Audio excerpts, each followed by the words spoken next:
with heavy stocks of Montana cans, Iron Lac, Bez, Loop and Molotov. To find out more, including opening times and deliveries, get at the team at crushcity.com.au or get at the team via Crush City Fame on Instagram, or head into the shop at 423 Ipswich Road, Annerley. Crush City are proud sponsors of Beers, Beats and the Biz. Doors closing. Please stand clear. Media Fortress is an Australian web hosting company operating out of Melbourne, established in 2009. They offer domains, hosting, website builders, and online marketing support. If you are sick of sending your dollars overseas for a slow-loading website, check out Media Fortress. They will transfer your website free.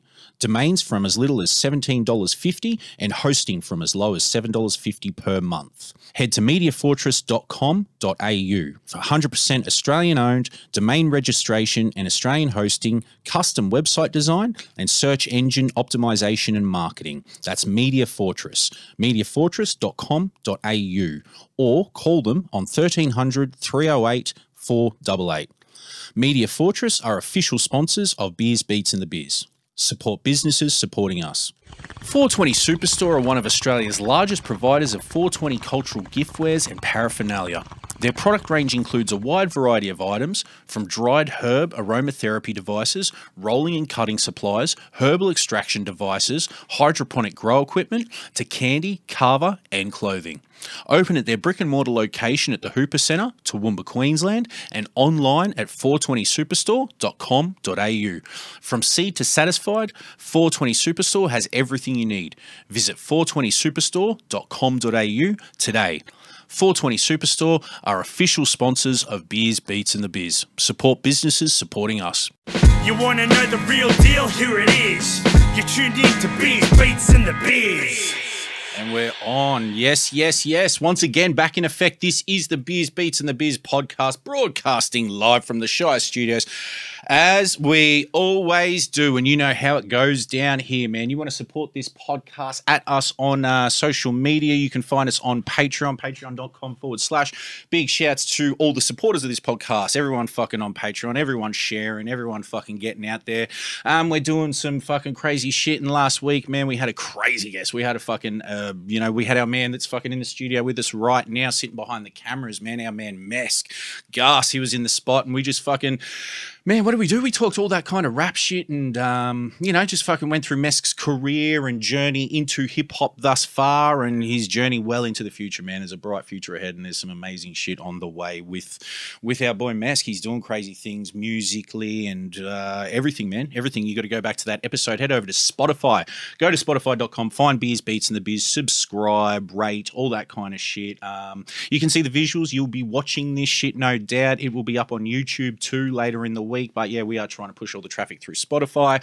Currently in Spotify's most popular podcast list, in the top 20 music podcasts on Spotify. So we are stoked for all the support we are receiving since particularly going live with these videos and shit. But yeah, once again, find us on social media at Beers Beats the Biz, and you can hit us on the Gmail. Any business, just fucking come through the DMs on the Instagram, and that's probably the best way to do it. Now, this week, man, we are joined by a fucking dude. Listen, man, we use the term fucking, we use the term a bit, but a definite legend of this scene in Brisbane, an unheralded legend, might I add. A dude that fucking did it well and did it incredibly fucking astutely and fucking bar heavy for, a number of years, numerous years in this city, bringing fucking great music, and continues to do so. And we're going to talk all that shit. My man Verbill on the mic from Left One, from East Coast Most Definite. Dude, the career. The career that Thanks a lot for having me, brother. It's a pleasure to be here, man. Dude, after watching the stuff and listening to it. Man, it's a pleasure for us to have you here, and because I just wanted to fucking... Listen, man, I want to jog people's memories, because like some of the music you put out, dude, is just fucking... it's second to no one, seriously, of its fucking, of that period, man, like you were spitting bars. And what I want to do right now is remind motherfuckers, and let's take it to Fat Tape. Fat Tape 10 years ago. Check this shit. Shouts to my man Chubba. Verbill let's put ourselves in the mood today.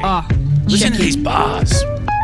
L flows, Nick 1. We get this on camera? Castro, Bo, Salsoni. You can find Chubba this, Sus Verbill, 1, check live it. on Fat Tape. Check it. My name's Verbill, you might have heard of me. My middle finger's permanently up vertically. Your name's who, sorry? Oh yeah, I heard of ya. I was at your show looking for items to hurl at ya. If you could get me a deal, I'll have a word with ya. Step into your office and start smashing your furniture. What you mean you can't get me in with Virgin, bruh? Just cause I ain't got no beats, DJ or verses, what? Free parking at the flea market till you see a car flowing down the creek. All you see is me laughing. Social arsonists looking around for arson tits. At the bar, buying drinks with the jar tips. In the street, soft for the drunken ass freestyle. Explode on the beat like a busted ass cheap lighter. The freak rhymer. I'll appear beside you, the next set of lights with a bucket of piss and a windscreen wiper. Fuck. Yeah, that's right, bruh. All because I don't like ya. Listen here, man, it's Verbill. And if you ain't in my circle to talk to me, bitch, you need a fucking referral. Oh, Yeah. these bars. These bars are too sharp. But I've got to go to the second verse. Shouts to Chubbs. Let's get into this second verse. Let's do this. In the building, This check second this verse, shit. man. Yo, stroll into your fucking dinner party, maggot blind, knock over a table of drinks, then fucking slap a guy. Do y'all want a guest that drank the wine and cracked onto everything? Hey bitch, wanna crash at mine? I met a blonde dress, told her meet me at Hog's Breath. I'll be in the t-shirt that says women are objects. Scream at you just for walking by. Hi, it's the horny guy that's added you to Facebook 40 times. I must confess, but I'm a little messed up. When I moved in, next door put a fence up. Went to the doctor for a checkup. They started latching on the patients in the waiting room and coughing phlegm up verbs. I don't care if you make loot or about your chain, dude. I'll run you over in a day woo, then leave you with aching joints and ask you to take the points. Verbill, triple Z, that's where I laid the joint. Yeah, come on. And ask you to take the points. Oh, bro, listen, man. You are you're a humble, quiet-spoken dude, you know. But fucking when you step to a mic, bro, you know, you put a mic in man. front of you. That was a dope night, man. Dude. Went up there to kind of promote their EP. Yes. Yep. And yeah, came in with some stuff to spit. Yeah, dude. And, yeah, well, it was cool, man. Yeah. And that went down really well when I posted that up online. Like a lot of people were feeling that one and playing it, like putting it onto their CDs. Yep. Yep. Adding it to playlists and all that sort of shit. Yep. Dude, it's fucking, I mean, fuck, dude, it's freestyle. It's up to, you know, what is it? It's on YouTube now. You can find this, man. Fucking go hit the comments. Tell them Biz Beats and the Biz sent you 20K. But like, fuck, 10 years, man. Like, you've been out here for a fucking... It's nothing these days, mate. But bro, like, listen, man, these are still numbers regardless, man. Like, I don't fucking, man, I place no worth or anything on YouTube numbers, really, man. There's no sort of, you know, like, look at this. This is amazing, phenomenal spitting that is, dude, that is second to no one. And, man, like, it's, you know, it is what it is, man. You can't gauge all that shit off the fucking numbers. Appreciate that, brother. You know? Dude. Thanks a lot. How fucking active are you at the moment with the rapping? Not very active, to be honest, man. Yeah. I just haven't really felt much inspiration lately to write. True. And that's a little bit of a cop-out as well, because, you know, you just sit down and you write and then the inspiration comes. You don't wait for the inspiration to write. Yep. But no, I think it's more just other things in life at the moment, man. And when I get back in that zone, because I got a whole bunch of tracks that are like 90% kind of done in terms of the writing. Some of the beats I still probably need to figure out. But yeah, when I'm ready again, I'll definitely drop some new shit. Yeah. Who had you been working with up until that point? Like these tracks that are 90% done. Are you working with anyone in particular on them, or were? Basically, there's a few Nick One beats in there. Yeah. There's a Cam Bluff beat. Couple that I produced myself. True. Yeah. And that's probably it. Yeah. What? How many tracks you sitting on? Ah, man, probably like 10. Fuck, dude. But, I don't know if they'll all come out. Yeah. Like, Do they light of day? Do they predate COVID? Yeah. Yeah. Some of them. The last track I recorded a track this year actually. Sick. With Samsonite. Yeah. Fuck, really? With Sam? Yeah. Yeah. Dude, where at? In the original studio in the Valley. No shit. Yeah. What the original? What was it? Space Ghost Studios or whatever? Yeah, like the same studio.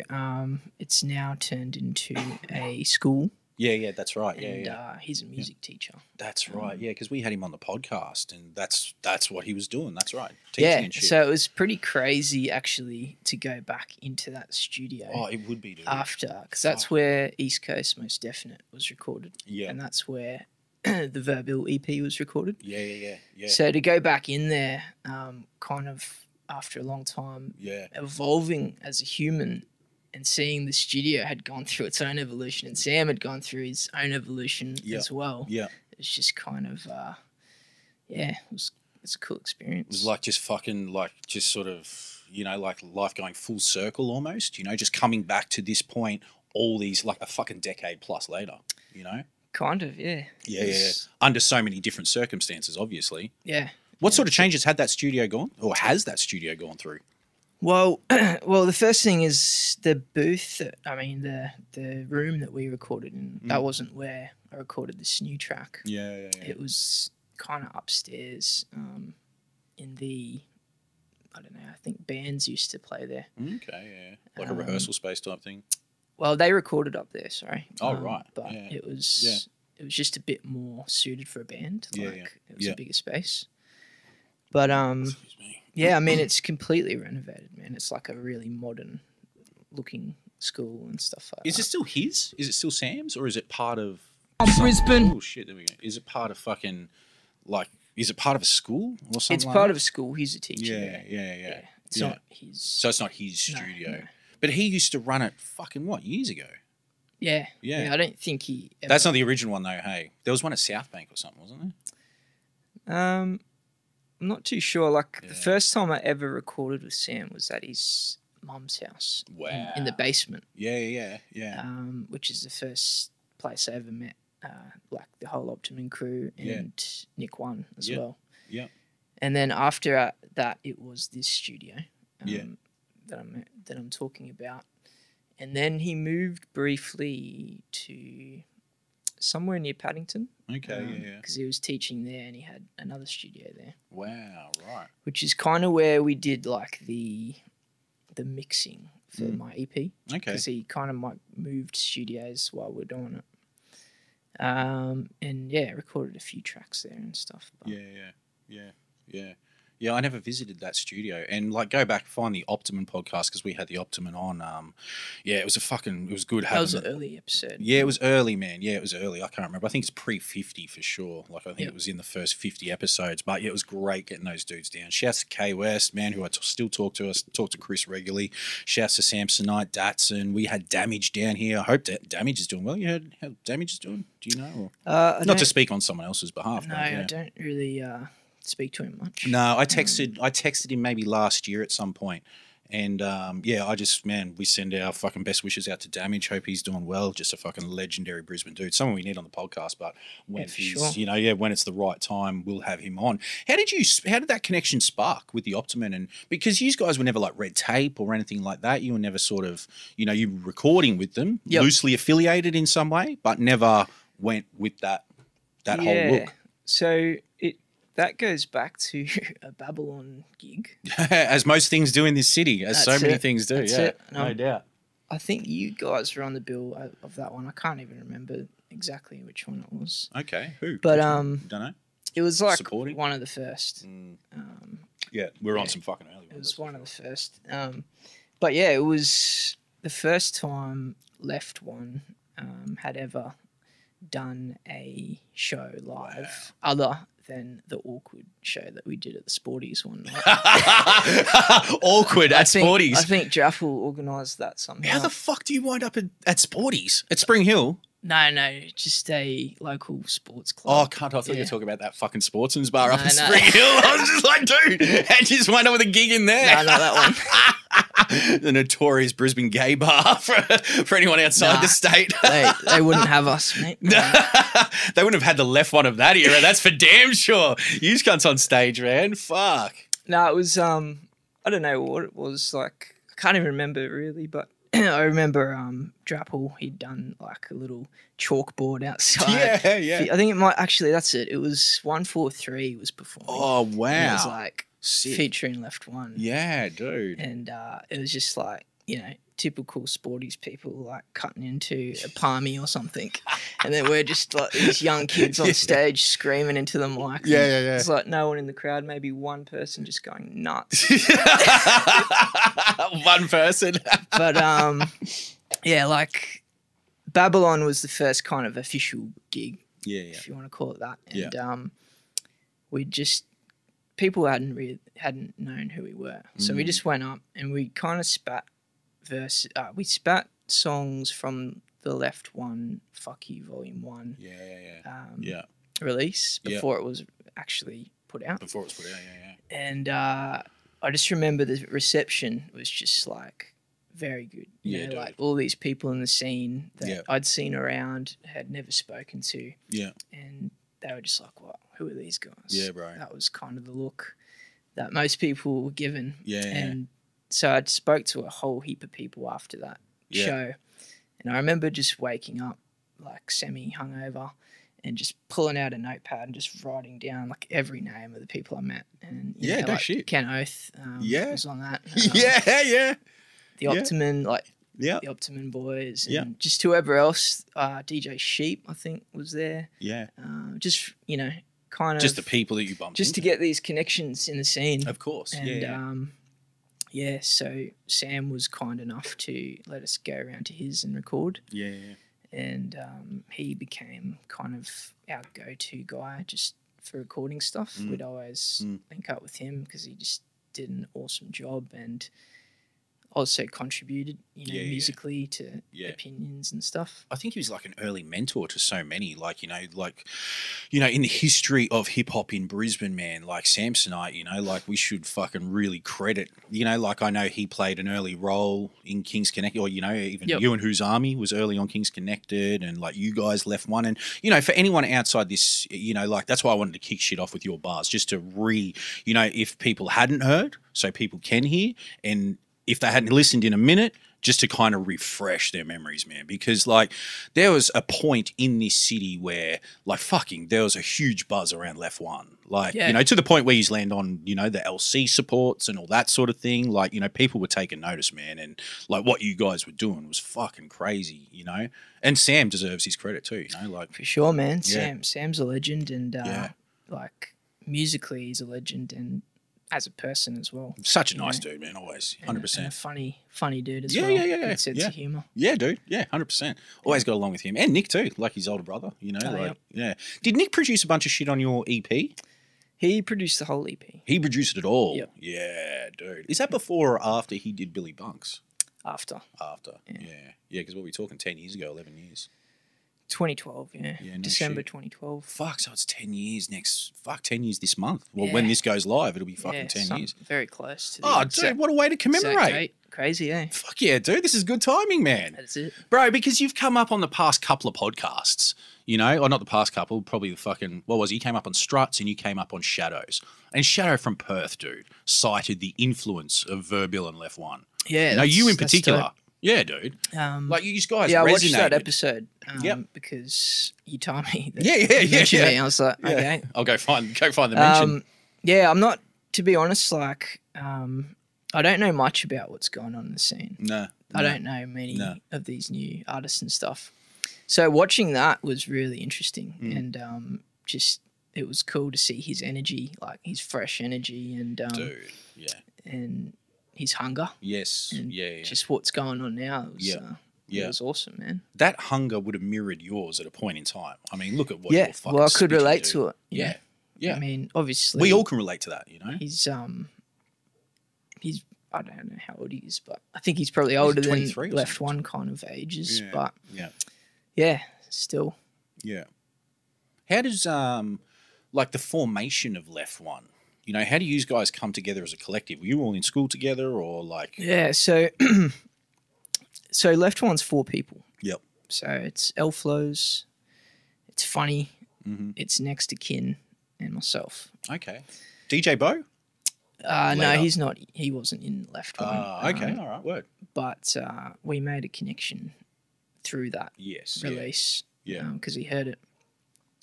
But so Funny One was really, I think the connector of everyone.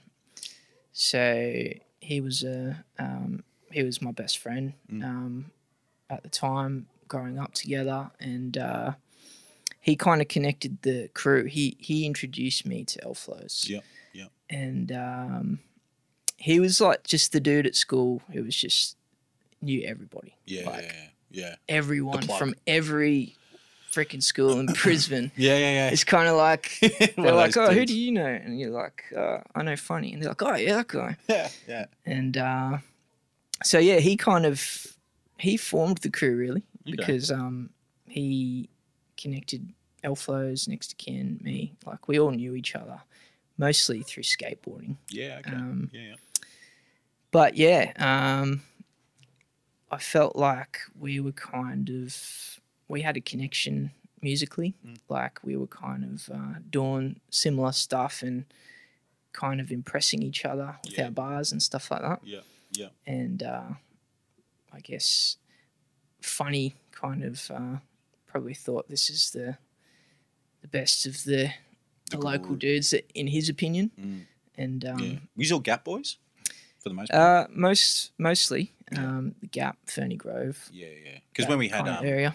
when we had Julian Woods on, when we had River on, like he's another one who cites you guys. You know, like you guys were like rock stars to the Gap kids. Yeah. Yeah, because you came from the neighbourhood and, you know. Boom. I listened to that episode. I watched that episode and listened to it. He played one of the ECMD, one of the East Coast Most Definite joints. Yeah. Bitumen, wasn't it? Yeah, that's the one. Yeah, from memory. Featuring Jax the Kid. That's right, yep. Yeah, that was really interesting to listen to that episode, just to hear because he's told me stuff before, but I never heard it at that level of detail. Yeah. So it was funny. I was laughing. Yeah. Oh, big shouts to River, man. Like, Yeah, you know, great he's a dude. good dude. And fucking doing big things in comedy with Marty and Michael and all that sort of shit now. Yeah. You know, and maintains hip hop. Like you'll see him in all those videos wearing 750 tees and fucking all kinds of shit. Well, I didn't even know he was doing that stuff until the podcast. Oh, true. Really? Yeah. Oh, yeah. I mean, you just got to be fucking just seeing it on social media, man. Like that's, you know, that's where it. That's I mean, I always knew he was out there, kind of funny dude, putting out stuff, but I didn't know he was like trying to make a profession of it, you know. Right. He's fucking he's definitely making it 100%. 100%. But, you know, like that left one and that core group sort of forming out there, you know, like so Funny, he brings the crew together in a way. Yep. Yeah. Yeah, so I guess we How deep are you into the bars at that point? Like you're all rapping So- kind of separately? I'm just trying to very early on, Elflows and I used to do tracks at my grandma's house. Yeah. Yeah. Just in my room, so I didn't even know what I was doing, but I somehow recorded it. Yeah, And, dude. Yeah. I was recording onto mini discs. Shit. You remember this mini disc era? course, My dude. old man came back from like Singapore or some shit, and he brought me a mini disc, and so I was recording onto that, and we'd do these little rough demos, and some of those ended up going on like mp3.com.au. Yeah. Do you remember that kind of dude. era? Uploading to that sort of shit. Yeah. So like a few of the tracks were like #1 on there and shit, like in the Yeah. country. Fuck. So that was kind of early days. Yeah. And then I went to, so we're doing that roughly. And then I went to Switzerland for a month because I was born over there. Yep. My mum lives there. And Elflows and Funny did a track, which was strangely named Dumb Sluts. It was just, Oddly enough. it was one line in the track and it had nothing to do with that. But the guy that recorded it just named it that. And Elflows was never happy about that. It's like, why the fuck did you call it that? Yeah. But anyway, for its time, and Elflows probably doesn't like it. Funny might not like it, but I still fucking like it. No you shit, know? yeah. And for its time, it was freaking dope. Yeah, you know, yeah, and yeah. it was the first time these guys really just did this fresh dope track. Yeah. So I was in Switzerland and I downloaded it and I heard it and I was like, "Fuck, this is sick!" Yeah. And that was probably the first kind of track that came out. And then after that, we went into a studio with the same dude that recorded that track. And and Tom Thumb came in as well. Word. So Yeah. Tom came in to record his own stuff, and that's where we met. I'd seen Tom at parties and stuff. And Yep. I used to do a bit of beatboxing as well. Yeah. But as soon as I seen Tom around, I wouldn't beatbox anymore. Dude. But what was he? He would have been as much MC at that point too, wouldn't he? Like the Tommy Hilfiger days. He and all that started MCing around that point. Yeah. I think. Because what was it? Crate Creeps, Tommy Hilfiger, was it Crate Creeps? This was earlier than that. I think. Earlier. Yeah, much earlier. Yeah. It was like, I think it might have been one of Tom's first tracks he'd ever recorded. No shit. Possibly. What years are we talking? Like at a guess.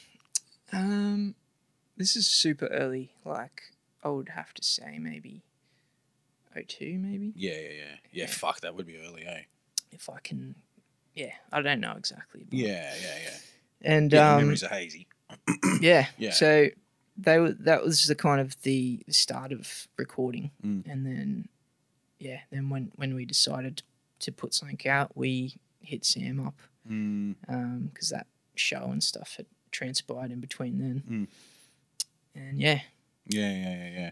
But who's the first point that Left One reaches? Because there's got to be that connect between you and between yous, the stage, and then Sam. Like, is it 143?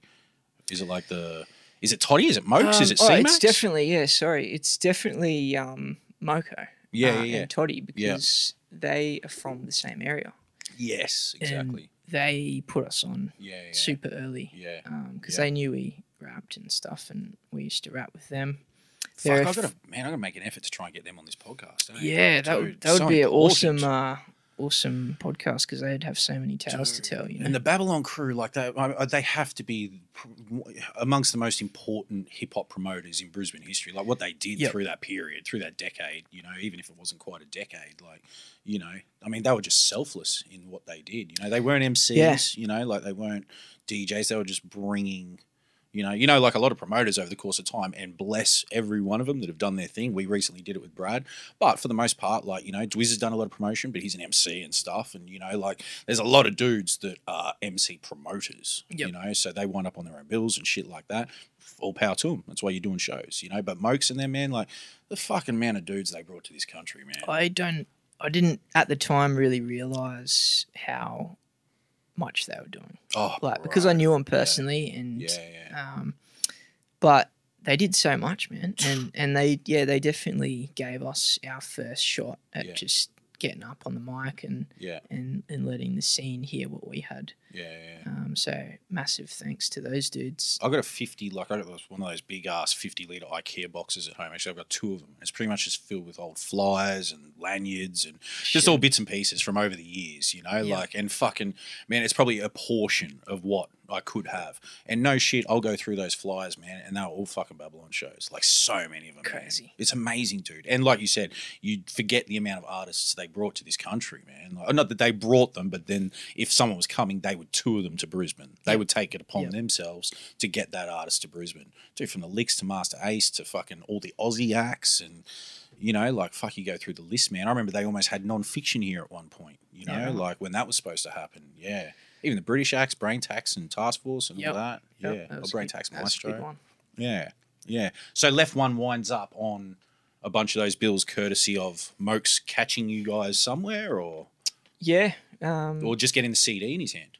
No, so just I was going to parties and stuff around the area, in the Gap and stuff,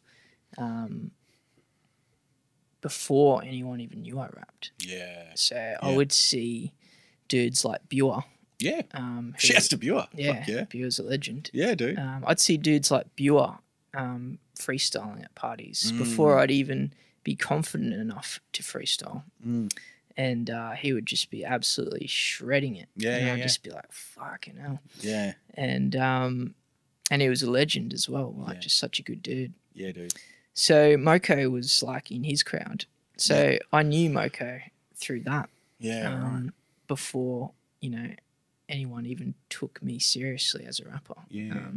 And then, it just eventually, I'd freestyle amongst my own crowds, but amongst the fellas that were a few years older. You know, Yeah, you yeah, kind of of course. sharpen your skills before you get in those ones. Yeah, yeah, dude. Yeah, 100%. 100%. And, Who were you around? Who was it?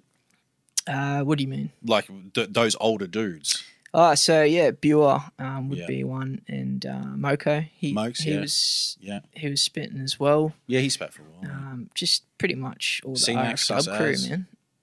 Azza. Pretty much the RF Dub 1 Yeah, from yeah. 3 type crew. Yeah. Drapple even rapped for a little while, didn't he? Drapple, yep. Yeah, he like, you know, go back to Drapple's podcast. I remember him telling us he was spitting for a while with Az and Yeah. C-Max and that, you know. Yep. Yeah. Azza was there doing his thing. Az is still a good rapper, man. Yep. Still fucking, that dude's got bars. Yep. Yeah. Or had bars or continues to have them. But yeah, it was definitely, for me, it was Buer was Yeah. the biggest Yeah, yeah. influence in terms of just freestyling. Yeah, yeah, yeah. At parties and stuff like that. Yeah. So yeah, eventually got the skills up and, you know, started busting in those crowds, and people like, oh shit. Yeah. You know, like, Yeah, yeah. Yeah. it's come out of nowhere kind Yeah. of thing. Yeah. But yeah, that was that early connection, and so Mokes would have been well aware of what we were doing, and Yeah, yeah. and started to hear releases and stuff probably even before that tape came out, Yeah, true.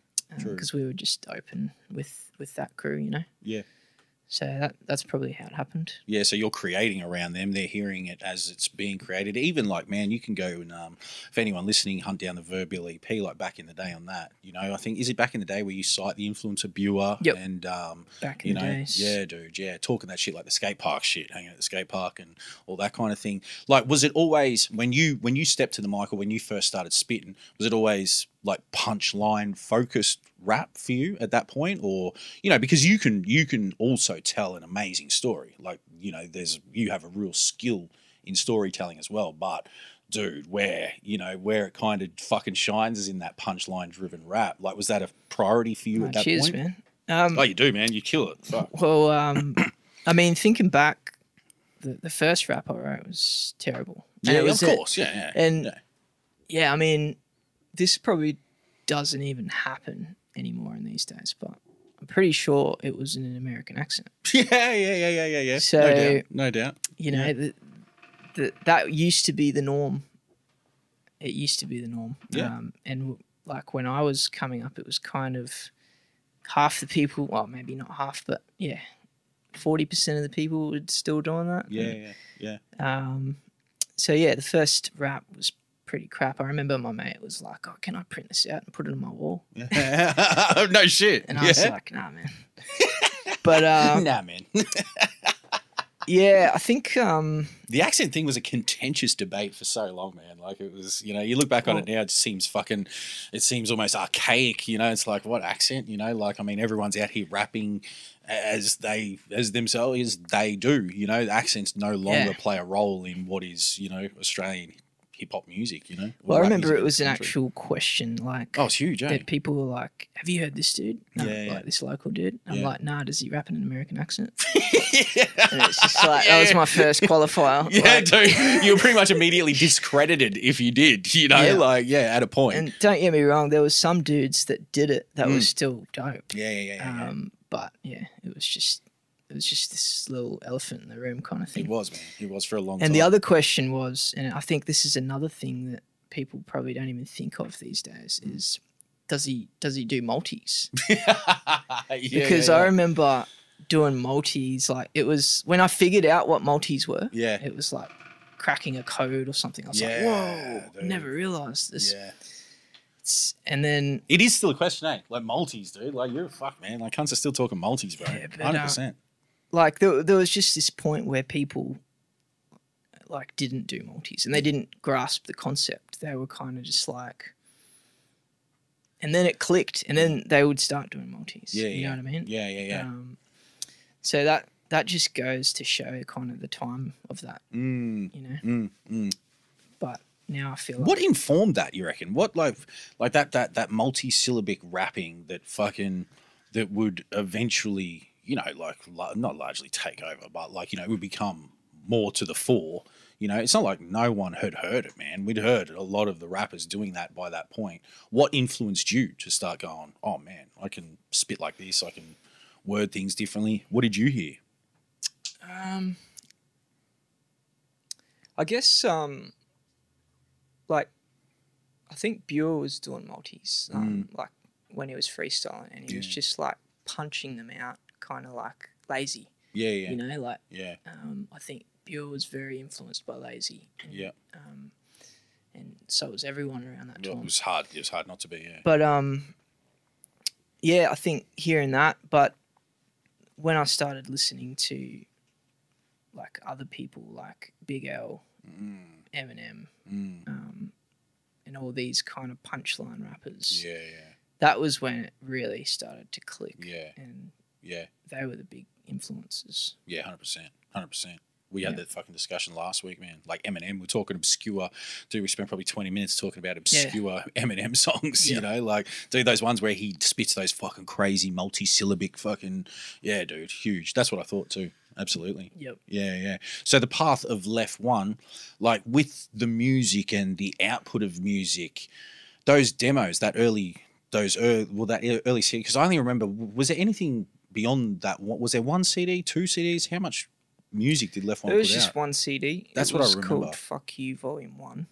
And was it designed by Soffles? Did Soffles do the artwork? Yeah. Yeah. Yeah, he did the cover. Yeah, that's right. It was a black and white cover. Yeah, just like a pencil drawing or something. Yeah, and that was really just a demo. Yeah. But we just put it out, and then we had the opportunity of putting it into Rocking Horse. Yeah. And so lots of people copped it from Yeah. there. I think it may have been on that shelf, you know, where you go. The listening station? Yeah. Yeah, dude, yeah. I think it may have been on there. And Yeah.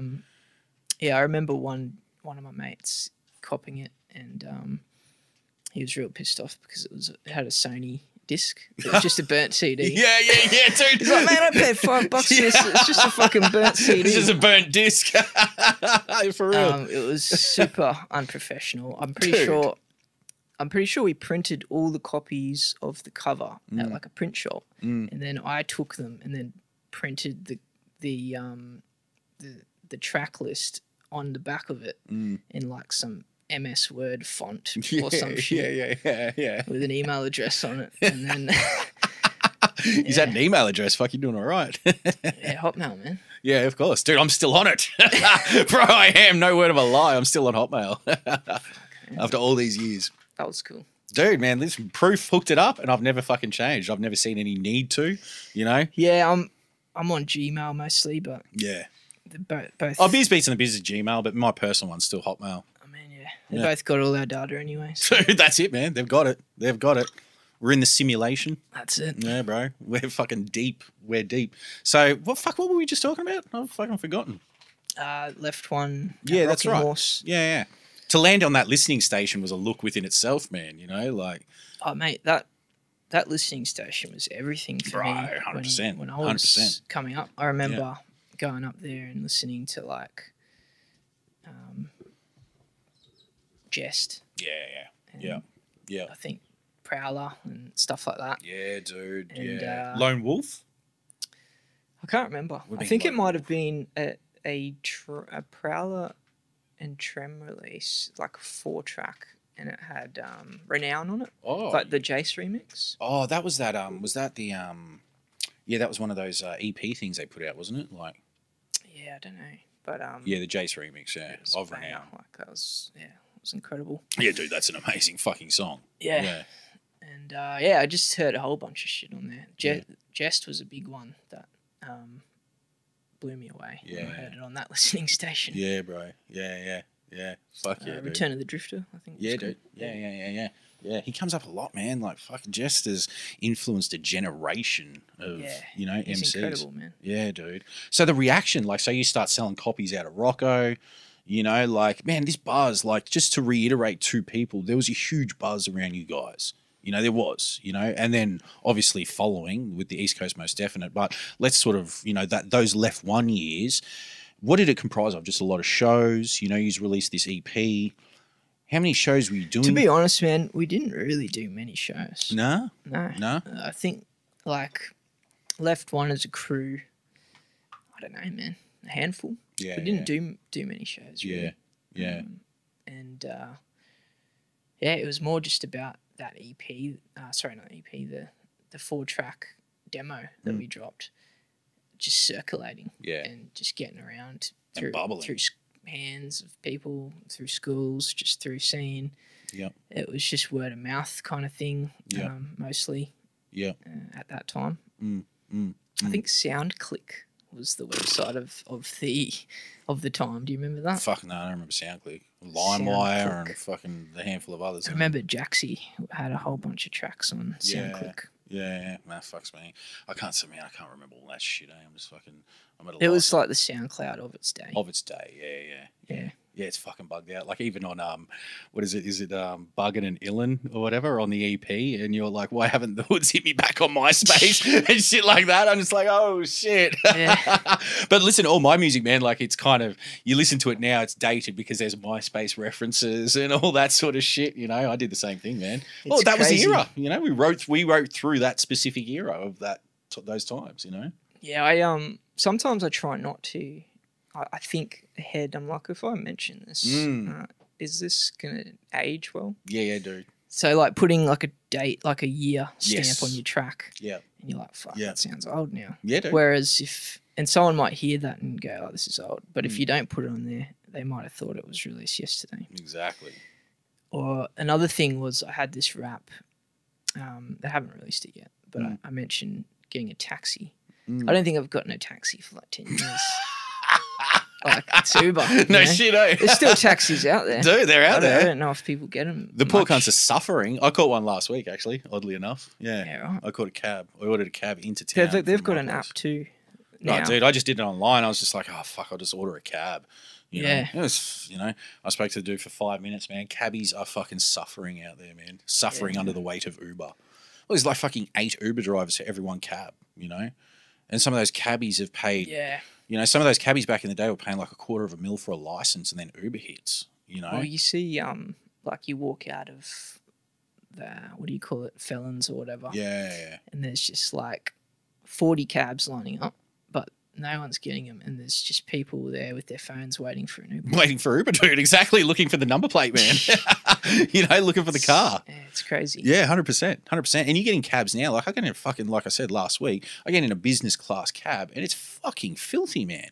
I didn't order a business class cab. That's just Filthy? what turned up. Bro, it's fucking filthy, man. What do you mean? Like, what? It just looked old and Marcus fucking. rappers. Bro, man, it was like stains on the floor and shit like that. Like, you get an Uber, man. The motherfucker's vacuumed his car. It smells nice. He's probably got some mints in the back seat there for you, some shit, Like, this fucking cab, man, it's just like, yeah, man, these things have seen better days. I'm bugged out, man.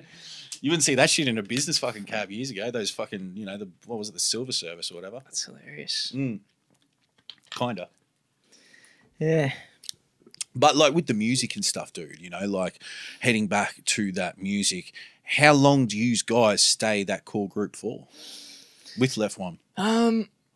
So the only release we put out as Left One was that release. Yeah.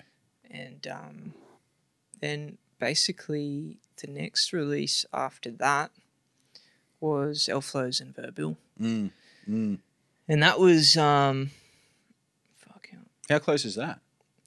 I think that was 4 years after. Okay. Yeah. So Yeah. I mean, Elflows and I, we just felt this connection musically. Yeah. Not that we didn't feel it with the other guys as well, but we just felt like we wanted to do this project together. And Elflows and Verbill, it wasn't like a crew. It was like we were coming together as solo artists to put this release out. Oh, was that the thinking behind it? So 2 solo artists coming together. Yeah, I mean, that's why we called it Elflows and Verbill Yeah, rather yeah. than thinking of a crew name or something. Yeah. It was still, we came from Left One. Yeah. But yeah, that It was a different beast by then. yeah. Well, I basically I listened to today just to refresh my mind Me because too. I hardly ever listen to my own Oh, shit. dude, yeah. None of us do, yeah. But Yeah, it's all too old now. It's I just listened to Left One Yeah. and then Elflows and Verbill, then my EP, just Yeah. like all back to back. Yeah. And it was interesting. I've never listened to it like that before, but Yeah. it was interesting to hear the evolution of it. Is East Coast Most Definite available for streaming? No. No, it's not, eh? So that was a Just YouTube. mixtape. Yeah. So we can't really put it up for streaming. Because you're rapping on all kinds of beats on that shit, eh? Yeah, it's all jack beats. Yeah. And yeah, I mean, it was of its time. Mm. So people always ask me for it now. Oh, I'm just bro. like, Yeah. I'm not putting it out there. You know, it's done. It's done. What is out there is out there. It's on YouTube. Yeah, It's there's a all lot. there.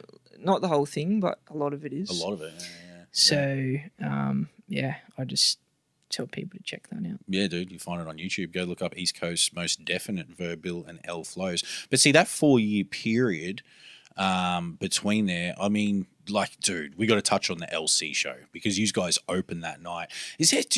Are you in possession of that photo? There was a great photo that went around for a few years. I used to see it online every so often, and it was Left One on stage at that LC launch, and it's shot from the back. It's shot from like where the DJ was or something like that, and it's just you guys on stage. And fuck, you look like kids. I mean, you know, everyone was, I suppose, but. I think it's. Have you seen that? You know the photo I'm talking about? Yeah, I know. Overlooking the crowd? I know what you're talking It about. looks, fuck, it's a dope shot. I'll have to hit up next to Kin because I think it's still his profile pic. No, Oh. I'm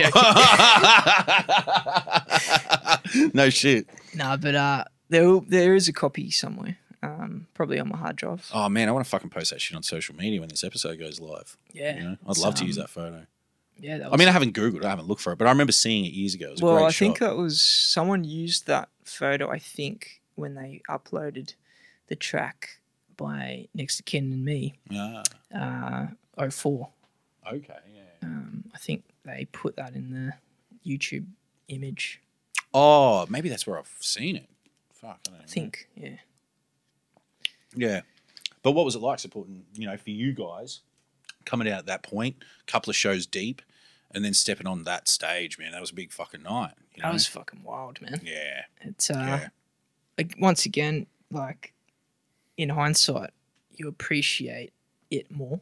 Like at the time, I was just like, "Oh, this is going to be sick." But Yeah, yeah. I didn't realize how much of a big deal it was. Yeah, sort of a momentous sort of evening. Yeah. Yeah. And yeah, I remember practicing with the crew and everything, just going over each other's lines Yeah. and all that kind of shit, and then stepping out there and just looking over the sea of people. It was just it was sick, man. Because there was a huge buzz around you guys at the time, you know?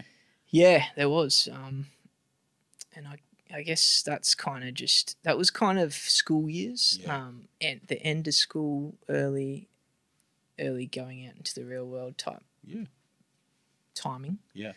So all those circles and connections were still there. And that's why so many people would rock up to shows back then. Oh, dude. Nowadays, you know, people have got their own lives and they got responsibilities, all that shit, you know. Yeah. But back then, that was just, everyone was still in party mode, still in Yeah, hip hop mode. Yeah. So I think that's where that buzz came from. Yeah, dude. Well, in terms of like the buzz around Left One, like, I mean, it was pretty crazy. And like almost, you know, the crescendo of that buzz seemed to be like that LC show to me, you know? Like, did you do much post that?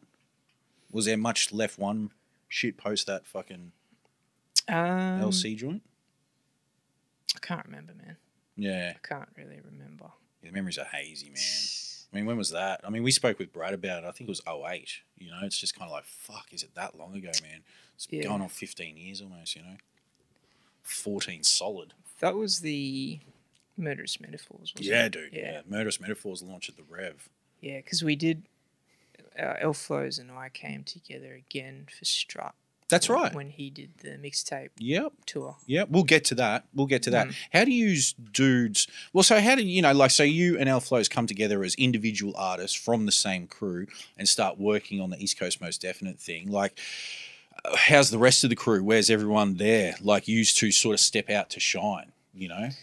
Yeah, well, so Funny was, he was a rapper, but he wasn't as, in my opinion, as serious as the rest of us. Like, he was super talented, man, but he would rock up and just write his verse. Like, he's like that good that he could do that. Fuck, that's a skill in itself. Whereas I would be doing it for weeks, Me too. or months or whatever. Yeah, and never in front of people, like always. But he was he was more into graph, into the graph side of things, and was just killing it at that. Yeah. So that's kind of where his attention was mostly. And Next to Kin, I feel like Next to Kin and I, like, I feel like I fell somewhere in between Next to Kin and Elflows, like just in terms of my style. Okay. So Next to Kin, like me, was super heavy on the punchlines, and he was the guy that I'd be always like competing with on the latest punchlines, like coming up with these lines. I'm like, fuck you, bastard. you got that one. Yeah. You know, I wish I thought of that. Yeah, dude, I know what you're saying. And Elflows wasn't really a punchline dude. Yeah.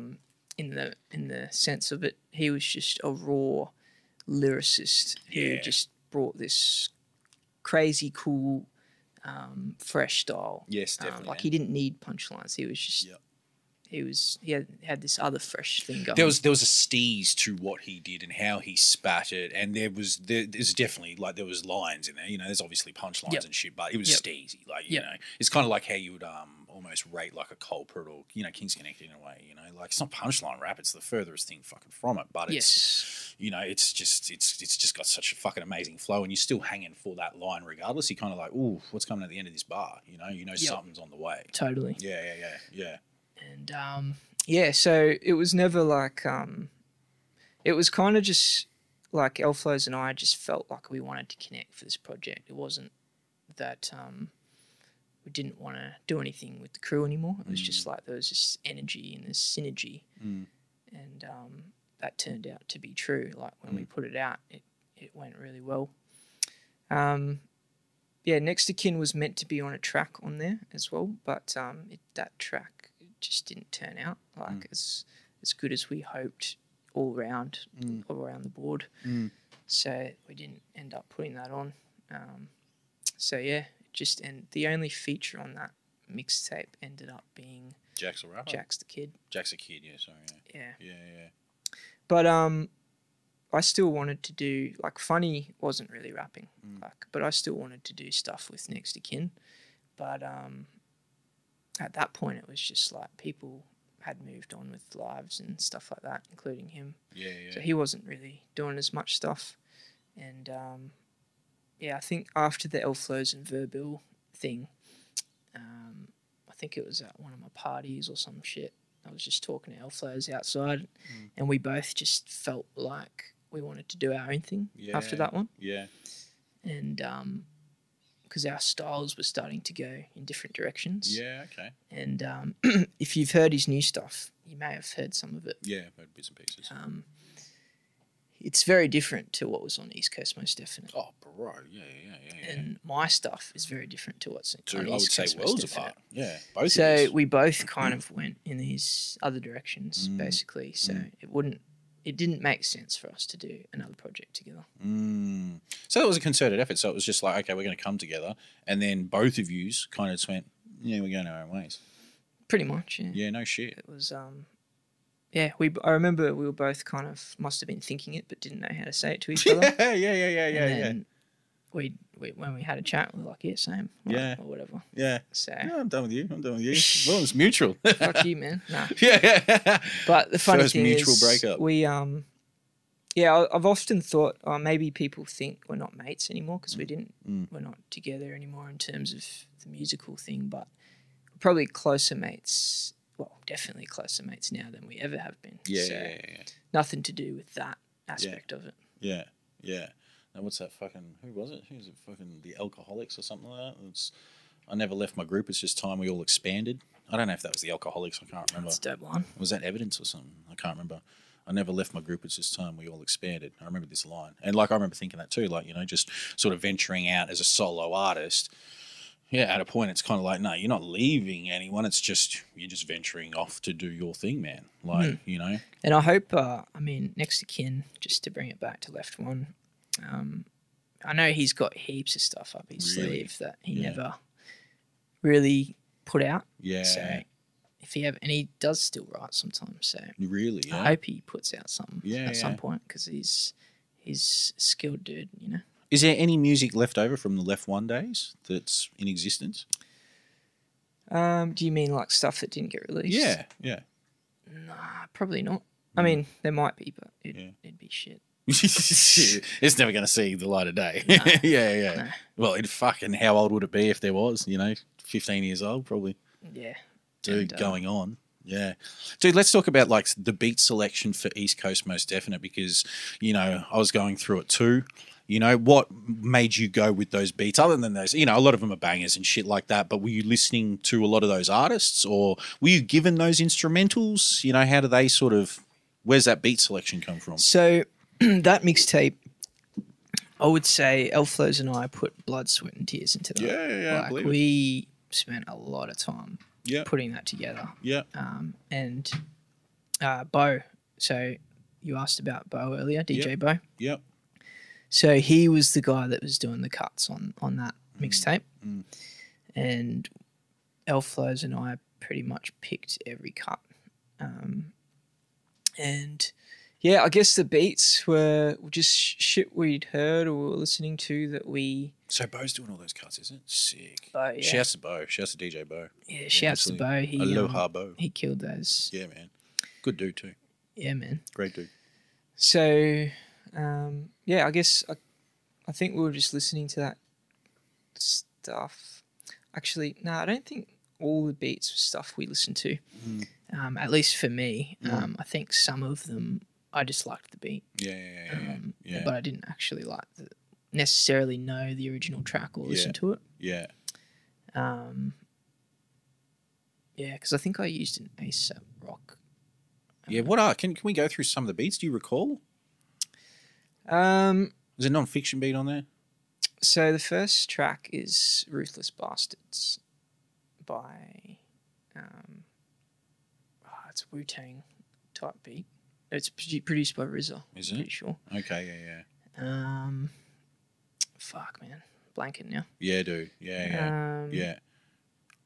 I know Elflows used a Jay-Z beat. Wasn't there a Jay-Z beat on there? Yeah, I think so. Which one? Solo track. Fuck, I have to go through it. I don't think that one's on YouTube. Because there's a couple that I fucking don't recognise. Hey, I can't remember which ones. I was just like, man, what's his fucking beat? Even the beat from that Fat Tape freestyle, I was like, fuck, that's dope. There we go. Yeah, that's a dope beat. But so who's bringing the intros? Who's bringing them? So we're basically just finding them. And, I think there was that, remember that website, undergroundhiphop.com? Yeah, of course. Yeah. I think I did a lot of online looking for beats on there. Wow. And just listen to, because you could stream Yeah, stuff before you purchased and stuff. And they'd have their radio stations too, wouldn't they? Like on Underground. I think that's where I used to go. They used to have you could listen to a DITC station, and I think they just had an hour's worth of DITC tracks that would play through. Is that site still around? Oh, I don't know. Because they used to be the place to buy wax. For a long time. Yeah. T-shirts, all that kind of shit too, man. Like streetwear and all that sort of shit. I used to buy mad shit from Underground Hip Hop. But yeah, it was Sandbox Automatic too. I can't really remember exactly how we found them. Yeah. But I do remember that we weren't keen to just download the MP3s. Yeah, we got wherever possible, we got the wax. Got the original one, to get the high quality instro. Yeah. As was the attitudes towards hip hop at the time too. You had to have the vinyl. Yeah, 100%. And if we couldn't find the wax, then we'd try and get the high quality as possible, I think. Of course, yeah. What's this one? Let's go with fucking Bitumen. Let's just hear this shit. What beat's this? That's a Buster Rhymes. Is that Buster? Yeah. Oh, wow. Fuck. That's crazy. Yeah, Jaxie actually picked that one. Yeah, no shit. It features Jax the Kid. He wrote the chorus as well. Let's go fucking through a few of them because I like doing this shit. That was Bitumen. Welcome. That's the intro. Yeah. Yo, I think the original song is Ruthless Bastards. This is Trim 1. And let's do this. Dude, I remember this, right? Don't look for shit that the flames. Get respect from big names in this Bastards, eh? Don't remember who by. I don't even know the song. What, Ruthless Bastards? I think if you type in Ruthless I'll Bastards find it YouTube, somewhere, yeah. But But dude, you just having the cosign from Trem and all that kind of shit, and then Brad, dude, this shit, This era is so dope, dude. Like, just the music you guys were making, the spitting. It was like, I can't remember who brought this around. Like, where I was living, we were living in a share house at the time. And I remember we bugged out on this shit, man. Yeah, right. You know, like, obviously we were aware of it, Left One and whatever, but that was kind of there. And then you guys do this. And it was like a proper release. You know, like it had the fucking proper cover and all that sort of shit. Because, you know, I remember the demo getting around, the Left One demo, but then this felt like a proper thing. And I don't remember who had it, but we bugged on this shit, dude. This shit was crazy. Crazy. Yeah, absolutely, man. Absolutely. 750, dude, 100%. And it could have even been Lazy that had the copy, I remember. But we were in Clinton Street. This is like Clinton Street days for us. And I remember just listening to it and I was like, fuck, these cunts are a problem. You know? Like, man, these cunts have got next, you know? And then you show up on Brad's mixtape. Boom. Just like that. You know, like that was a fucking big look at the time. Well, I think, did this come out? I think this came out after. Did this come out after the mixtape? I'm pretty sure, yeah. Oh, no shit. Yeah. Yeah? After the Legend official mixtape? Yeah, I think or so. Legend, whatever the fuck it's called. Yeah. Yeah, because on the mixtape, we're kind of still repping Left One on there. Yeah. Yeah. Well, how do you two get chosen for Brad's mixtape? Out of the four. Well, that would make sense because then it's a logical stepping stone to you doing Verbill and L Flows, you know? Yeah, I think from what I understand, Brad was just keen to get us two on it. Yeah. He resonated with what we were doing. Yeah. And because we'd done the shows with him and stuff and got to meet him, you know. Yeah. And so, yeah, he invited us to go on that. Mm. And you did that. What did you do, the tour or just Brisbane? Just Brisbane and Byron Bay. Oh, word? Yeah, went down to Byron too. Oh, and Coolum, I think. Okay. Yeah. How are those shows? How are those coastal shows? They can be hit and miss, eh? Yeah, I might be getting mixed up with tours and stuff. But yeah, the Byron one, I remember just... That was fun. Super fun. But I just remember stuffing up my set. I was blaming it in my head on this aloe vera drink. I was like, I'm never fucking drinking aloe vera drink again because I was mixing it with alcohol. Not together, but I drunk it close together, and I just couldn't remember. Couldn't have been the booze. It wasn't the booze. It had to be the aloe vera drink. I drunk heaps of booze before, exactly, for many shows, and never fucked up. Never had a drama, and I just kept forgetting shit and like. What are you drinking now? Up. What's this? The coconut water. Coconut water, man. The heavy stuff. Bam. That's it. You tell me you weren't drinking beers, mate. Yeah, no, I haven't drunk today, man. I thought I'll match you. Yeah, dude. You're gonna get drunk and it's almost like fucking Evian beating the biz these days around here, dude. No, just trying to keep our heads together and fucking, you know, put on the best shows possible. You don't really need alcohol to do a podcast. Well, dude, we're doing Monday afternoons and shit, man. I can go home and have a beer, you know, you know, try and keep my head together for the job that I have to do, and then fucking I can go home and have a beer then. Yeah, well, I mean, yeah, talking about alcohol and forgetting. Like nowadays, if I drink a few beers, I find my recollection is worse. It's terrible, hey? Just in a conversation, even if I'm not drunk. Yep. Do you find that? Yeah. Bro, the older I get, the harder it is to remember. And it's like a week or two can pass and I can't remember. Like someone will have said something to me and it's just like, when? You know, when I told you this then. And I'm like, fuck, dude, I got a diary now. Like I got to write shit down, man. I don't find it that way, but mostly just in a conversation. Like just if I'm trying to, so it'd be terrible for this one because I'm trying to recall shit. Yeah. And I'm like, fuck. I'm on the tip of my tongue. Oh, the booze it's wiped a lot of memories, man. Yeah. Yeah. It's fucking, it hasn't done favours. Let's put it like that. No. 100%. I don't drink much these days. I was about to ask. Yeah. Yeah, no, actually, I listened recently to a podcast by Andrew Huberman. Okay. Have you heard of him? No. I think he's a neuroscientist. And he basically is a genius, but he just translates things into layman's, like, so you can understand. Yeah. So he did a podcast on alcohol. Yeah. And I just kind of, like, he talks about all the science behind it and kind of makes you aware of a lot of the things that you felt. Like, oh, that's why I felt that. Oh, that's why I felt this. And, wow. And yeah, it's pretty terrible shit. Yeah, I do. Yeah. Like it's essentially the word he uses is poison. Poison. And he's not trying to tell you in a judgmental way not to drink, but it's make you aware, and then you make the choice. You know. And since listening to that, I've really cut down a lot. That was a huge. Dude, text it through to me. I want to hear it. Yeah, I will, man. Yeah. Later on. Yeah, please. I'm always interested in that kind of information, and I mean, it's stuff I imagine a lot of us largely know at this point too. You know, a lot of this information is out there for us, but like, it's poison, man. You know, like it's amazing that it's a legal substance. You know. Yeah, I mean, I like to enjoy a beer. Yeah. But I don't like to feel like shit the next day. Dude, yeah. And I don't like losing control either in the moment. So you're getting too drunk and you just, you know. Yeah. So, I mean, at this point in my life, being hungover is just a waste of time. Bro, it fucking takes up too much time. Yeah. You know, that's the thing. Like, a hangover just starts taking up fucking too much of your time. It does. And it's something, it's just like, fuck, man. You know, like, and it's the escalation of the hangover too. So it's you know, fucking, it can be fucking substance abuse, it can be just booze, it can be fucking whatever, but it's just the time it takes to recuperate from, man. It's no word of a lie, it does not get easier as you get older, man. Yeah, and some people... and the level of responsibility you have to take on in life at a certain age, you can't afford to lose that amount of time, you know, or just even the mental space. Some people can't stop when they have a few beers. And the culture that I grew up in, and probably yourself as well, through just around my mates, it's like, if you're at a bar or at a party, if you don't have a beer in your hand, you go and get one. If you finish that, you immediately get another one. And it's just like, if you finish your beer, you go straight to the bar, you order another one. Dude, that's it. And that's kind of the culture. That's the escalation right there, man.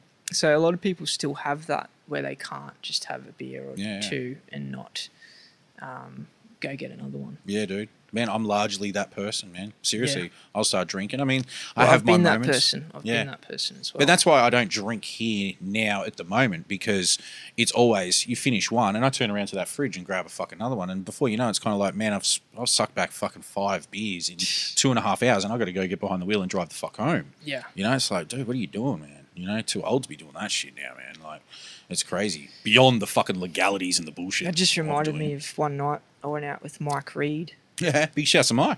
And we'd both driven our cars in. And he's like, are you committing? I'm like, I don't know. Anyway, we just had a massive night out. Are you committed? Like, committing to, like, leaving your car behind. Oh, yeah. And then I was, the end of the night, he just disappeared. I don't know where the hell he went. And he probably drove the fuck home. Well, we were in a club and he just bounced. Yeah. He smoke bombed, and then and then I walked back to my car and I was like, well, there's no way I can fucking drive. I'm fucking so drunk. So I was like, I'll sleep in my car for a bit. Yeah. And then I went outside to take a piss, and this dude's just honking at me like some other dude from his car. Yeah. And I was like, what the fuck? Anyway, I didn't even know, but it turned out later, Mike's like, did you hear me honking at? Like, he was in his car doing the same thing. I didn't even know I parked in the same street as him. Yeah. He's one car down. Just fucking... Well, the cunt couldn't get out and just say, oi. That's what I was thinking, man. Yeah, dude, like, come on, man. But funny memory, man.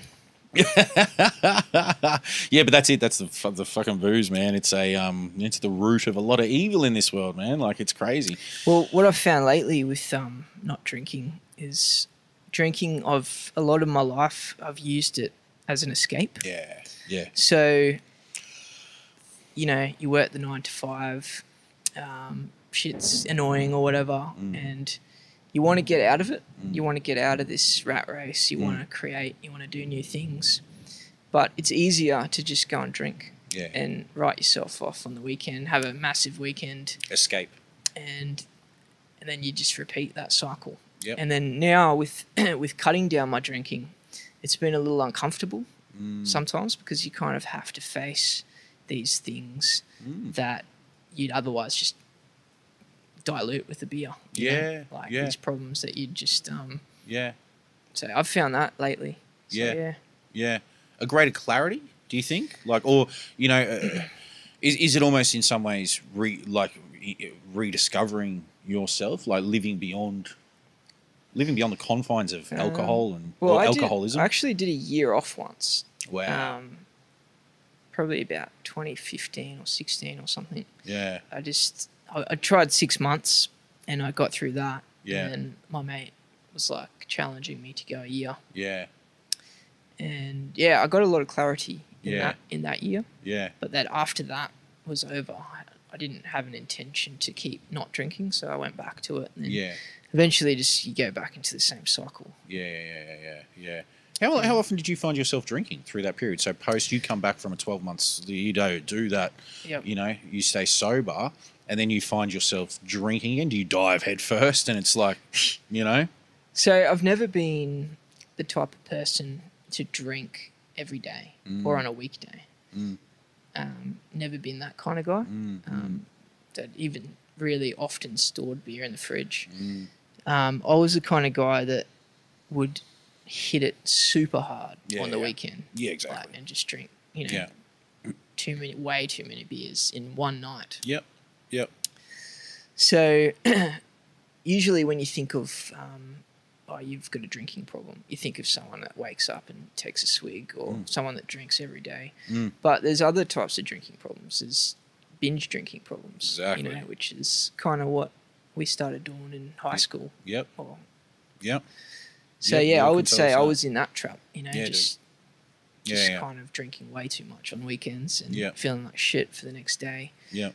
And these days, if you do that, you feel like shit, not just for the next day, but for the next whole week. You Bro, know? you're just cloudy headed, trying to find words sometimes. They just you know? That's get what I've easily found. agitated as well. Oh, People dude. piss you off. You don't sleep way well. more easy. Yep. Yeah, man. Yeah. No, listen, I can tell the same story, dude. Listen, and I will openly, you know, talk about this shit. Like, man, I've pretty much drunk every week since I was probably 16. I would have first tried beer when I was probably 10 or 11, you know, drunk a bottle of Bacardi with my cousin at around 13, 14. And then from the age of 16, it's off to the races, man. We're just fucking drinking. You binge drinking. You're a kid, you binge drinking. Then you can get into clubs. You're drinking every time you're in a club. You pre-drinks, all that kind of shit. And then as an adult, it's bugged out how it escalates, you know? So, like, there was a point where I could only drink once a week because I'd be fucked for the next day. I wouldn't want to look at piss again. I'd be at work Monday, and that's, you know, boom. If I came home from work and you had some maybe Wednesday or Thursday, it was what it was. Yep. But as I've gotten older, man, it's that, whether it's the addiction or the release or the fucking, you know, that fucking run for paradise, man, that escape, whatever it is, man, I can drink every night of the week. You know, I have to pull myself up. I have to go, nah, dude, you know, like, cut it down, work towards a goal, you know, go, okay, man, I'm going to go from fucking Monday to Thursday or at least Wednesday, you know, like, it's just kind of shit like that, you know. I might have a Sunday afternoon drink, something like that, you know, like, it's crazy, Well, man. things are always best in moderation. You know? You get the best out of it in moderation. Exactly. So like, it's good to be able to enjoy a beer. Like, I like that feeling. That's the thing, man. That's the thing. Yeah. As I get older, I enjoy a drink, you know, but the problem is the escalation of the drinking because I enjoy that drink. I want that drink again, you know, like, because I do. I can't front, man. I enjoy a drink, you know, like, that's half the fucking, whether that's a problem or not, I don't know. But, you know, like, that can be an issue, you know. Yeah. No, I don't think it's a problem as long as it's not controlling you, you know. Yeah. Well, yeah. It's an interesting thing. Definitely, dude. Oh, man, the psychology of fucking drinking. I'd love to hear this podcast too. Yeah. Dude, Yeah. anything that opens your mind to it. Man, listen, man, I woke up one fucking Sunday morning and went to an AA meeting. I Googled one and there was one on in 45 minutes around the corner from my house. Shit. No shit, yeah. And so I wandered down there 9 a.m. on a Sunday morning, hungover as shit, and I sat there and listened to the stories, man. And I was like, and I went to another one afterwards too. And, man, like, I kind of sat there and I identified myself I identified issues within myself from what I heard in that room. Yeah, right. But what I heard in that room was also kind of confronting too, you know. And I wouldn't betray the conflict, like, you know, not betraying anything, but, you know, you're talking about a lot of people that are half a bottle of vodka deep by 8:30 in the morning, you know, and then they stand up and they talk their story. You know, I've been clean for 3 weeks, you know, and it's bravo, you know, you clap them and all that kind of shit. And, you know, it's, you know, and then there's people that stand up and go, man, it's been 12 and a half years, but they're still attending meetings because they know, man, it's just like, that's a fucking issue. You know? When you went to that, if you don't mind me asking, Please. was it like Were you hungover that day? Or? Yeah, fucking oath. So it was just I woke up. You know what is it? You get sick and tired of being sick and tired. Yeah. You know, yeah. I woke up, dude. I probably went to bed at like 3 or 4, and then I get up at fucking. You know, I'm up at 7:30 in the morning. My daughter's running around. I haven't slept properly. I'm agitated. My fucking head is pounding. Like, you know, big night, and just going, okay, fuck this. I need to, man. I'll just do something. Had you looked it up before? Or? Oh yeah, I'd looked it up Okay. prior. Yeah. I'd done a bit of research, and then that morning, I didn't know there was one on, like literally fucking You like 2 blocks from my house. schedule it or anything. You went. That's it. Googled I'm it, and going. there it was. Yeah. Crazy, I'd man. looked them up prior though. Like I'd looked them up and never attended one because it Yep. was a Tuesday night or something, or you're doing some shit, you know, fucking whatever excuse I used at that point in time. And then I did, and then I went to another one. I think I went to another one in the week following that too. You know, just to go check it out again. I've heard that just from a few podcasts, like various podcasts or whatever, maybe even books, that they're actually super effective and powerful. There's an amazing energy in the room, man. like a I've gotta really say. solid structure and There's solid that works structure. and Yeah, stuff like that. Yeah, like that. They give people coins. Like I didn't interact. I didn't share. You know, not at either one. You know, I didn't sort of. I just went and sat in, and then they hand like a bag around at the end, and you put some money in and shit. And I was fortunate that I had some money, so I threw a $5 in the fucking bag and shit like that. But yeah, like there is a structure there. There is a it's a thing. It's a definite thing, and there's an energy and power within the room because you're surrounded by people that understand maybe how you're feeling or have felt in lead up to that moment. You know, and then these people tell you, they vocalize it, they talk about it. It's the same as doing this on the podcast, man. Like talking about this kind of shit because there's a power in it, man. Like, and you know, you found it helpful. in some ways, yeah. That's awesome, man. Well, props for going there. Eh? Yeah, definitely, dude. Yeah, I mean, you know, I did it for me, you know, like I just, and, you know, I mean, keep in mind, this is fucking going back months and I've drunk a shitload since, you know, so, you know, that says what it says about me. I'm not too sure, but yeah, it was definitely, man, there's something to it. And it's something I probably would look into in the future, you know, but as I said, I still kind of enjoy a drink, man. Like I enjoy a drink. And I often sort of think to myself, fuck, I just want to have a couple of drinks. I want to be able to just have 2-3 drinks with lunch or dinner, enjoy them and turn it off. And I'm slowly learning that, you know. If we go out in a social situation, if I go catch up with friends, it generally escalates in that situation. I had this thought once, and I was like, 1 or 2 drinks will get you closer to God, but any more than that will get you further away. Okay, yeah. Because sometimes you have one, or I just remember like you had a long week or whatever, and you're thinking about all these issues or whatever, and you just have a beer. And I was like, man, I felt like I was snapped back to actual reality. And I was like, man, none of that shit fucking even matters. Like it just kind of jills you out a bit, you know? Yeah. And there's a little bit of creativity sometimes in that kind of early, you know, 1 or 2 drink stages. But beyond that, it can just go downhill. Well, it just impairs you, you know? Like, you know, yeah, dude, I got a similar thing. Like, I think it was Chubba, you know, shouts to Chubbs, but I think he coined it. But I remember, like, nothing good happens after midnight. You know, like at this age, if you are still going after midnight, nothing good's about to happen. I got a missed call from him at 2 a.m. last night. What's that? I got a missed call from him at 2 a.m. I had a text from him at 8 p.m. So he was still going. I had a text from him at 8 p.m. I'm like, yeah, no, not tonight. I'm just kidding, man. Oh, man, I love Chubbs. Shouts to Chubbs. Yeah, Chubbs is a legend. Oh, dude. Man, like Chubbs fucking fat tape and all that kind of shit. Yeah, no, 100%. Big shouts to Chubbs. I think it was him. Yeah, nothing good happens after 12 at this age. You know, like, yeah, well, if you're still going after midnight, man, it's like, yeah. Chubbs is a super smart dude, man. Just intelligent. Done a few hikes with him recently. Yeah. And he actually put me onto a few spots that he's been hiking at. Yeah. And yeah, man, just getting out there and chatting to him.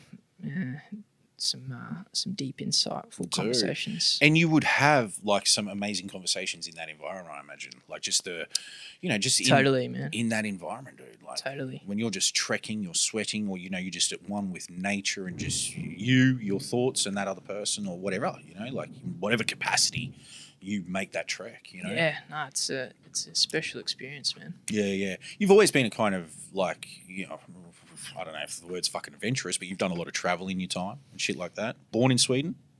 Switzerland. Switzerland, sorry. Yeah. Everyone mixes those. Yeah, dude. Yeah, sorry. People call me Swedish. Swedish, yeah. It sounds very similar, but yeah, quite different. Well, they both begin with SW. That's about it. But so when did you come to Australia? Young? So I was born in Switzerland, Yeah. but I only lived there for like a year. Okay. So I don't identify really as being Swiss. Yeah. But it is half my blood. Yes. So my mum's Swiss, my dad is half English, half Malaysian. Okay. Wow. Yeah. So came over here when I was 1, and so I feel Aussie. Yeah. But my mum, my mum and my dad separated shortly after that. Yeah. So she went back to Switzerland. I stayed here with my old man. Yeah. And my mum went over there, back over there with my sister. Yeah.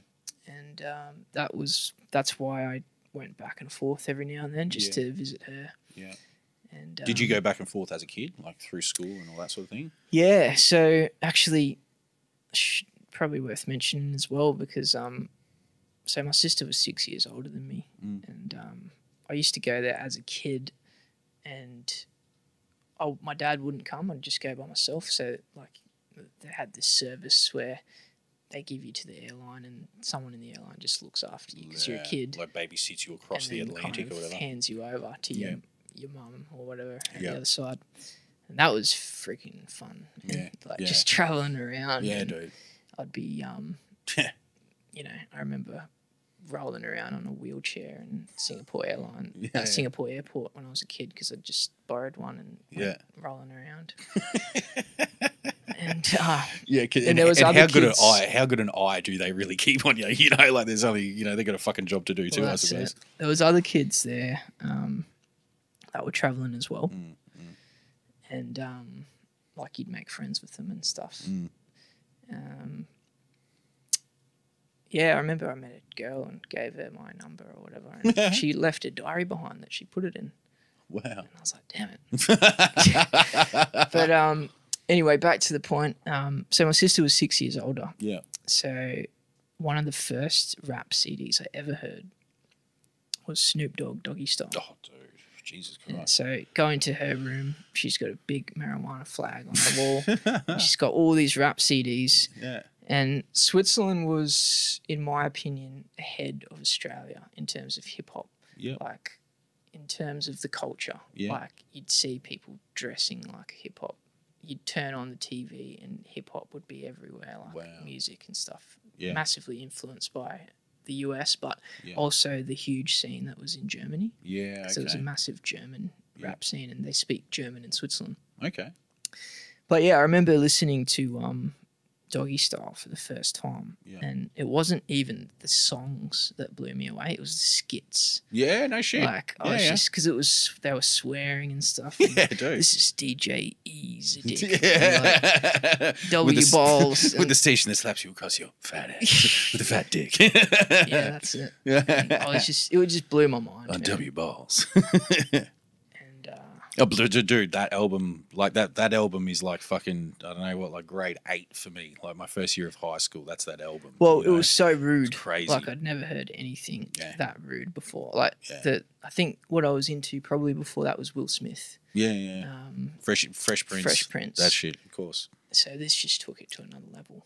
Dude, it just opens your mind. It's like, holy shit, what is this? Yeah. Dude, I remember when I first heard Snoop, I heard Ain't Nothing But a G Thing. And it was played on a, excuse me, it was played on a radio show up here that used to be on before Fat Tape called Blackbeat. Like, they used to play R&B and, DJ Christian. Dude, exactly, Then, like, sort of contemporary hip-hop that was kind of verging on, mainstream sort of shit in early 90s, early to mid-90s or whatever. Then Fat Tape would play far more underground music. I remember they played Ain't Nothing But a G Thing. The first time I'd ever heard it blew my mind. I thought Snoop Dogg's name was Snow Dogg. Like, I was like, what the fuck? Just because of the accent? Like, I'd never heard him before. I hadn't heard Deep Cover. Ain't Nothing But a G Thing. I think The Chronic is just out, or, I didn't have The Chronic. I know that much because Ain't Nothing But a G Thing blew my fucking mind. I was just like, damn, know, this was crazy because this is Dre from NWA. We hadn't heard anything, you know. Yeah. And the media at that time, you had to have, you know, there was the access to information on what was out and what was coming. It just wasn't there. You know, it was seriously what you heard on community radio, or if you were lucky enough to get a Source magazine, which was like fucking $15 back then, imported, you know, for a fucking magazine. You know, so yeah, you to be up on that information and what was coming out, you know, and then Doggy Style, man. I mean, Doggy Style was like the soundtrack to my early high school years, man. Oh, bro. Yeah. Well, I mean, think it was what's like my 10. name? What's my name? Top the charts here, you know, like. Yeah, I think it was like 10 when I heard it. Yeah. And, yeah. Yeah, it was mind blowing. It was mind blowing, dude. It's hard to believe now that everyone from the age of 9 to 99 knows who Snoop is. Like Snoop has sort of transcended rap. To think that one of the most dangerous artists on the earth at a point, you know, Murder Was the Case, all that sort of shit, like that all came to fruition in his life. Oh, he's adapted to every era. Yeah. And yeah, he's just. I find, like with R&B, I find Usher, for example, is adapted to every era. But some of those artists can do that.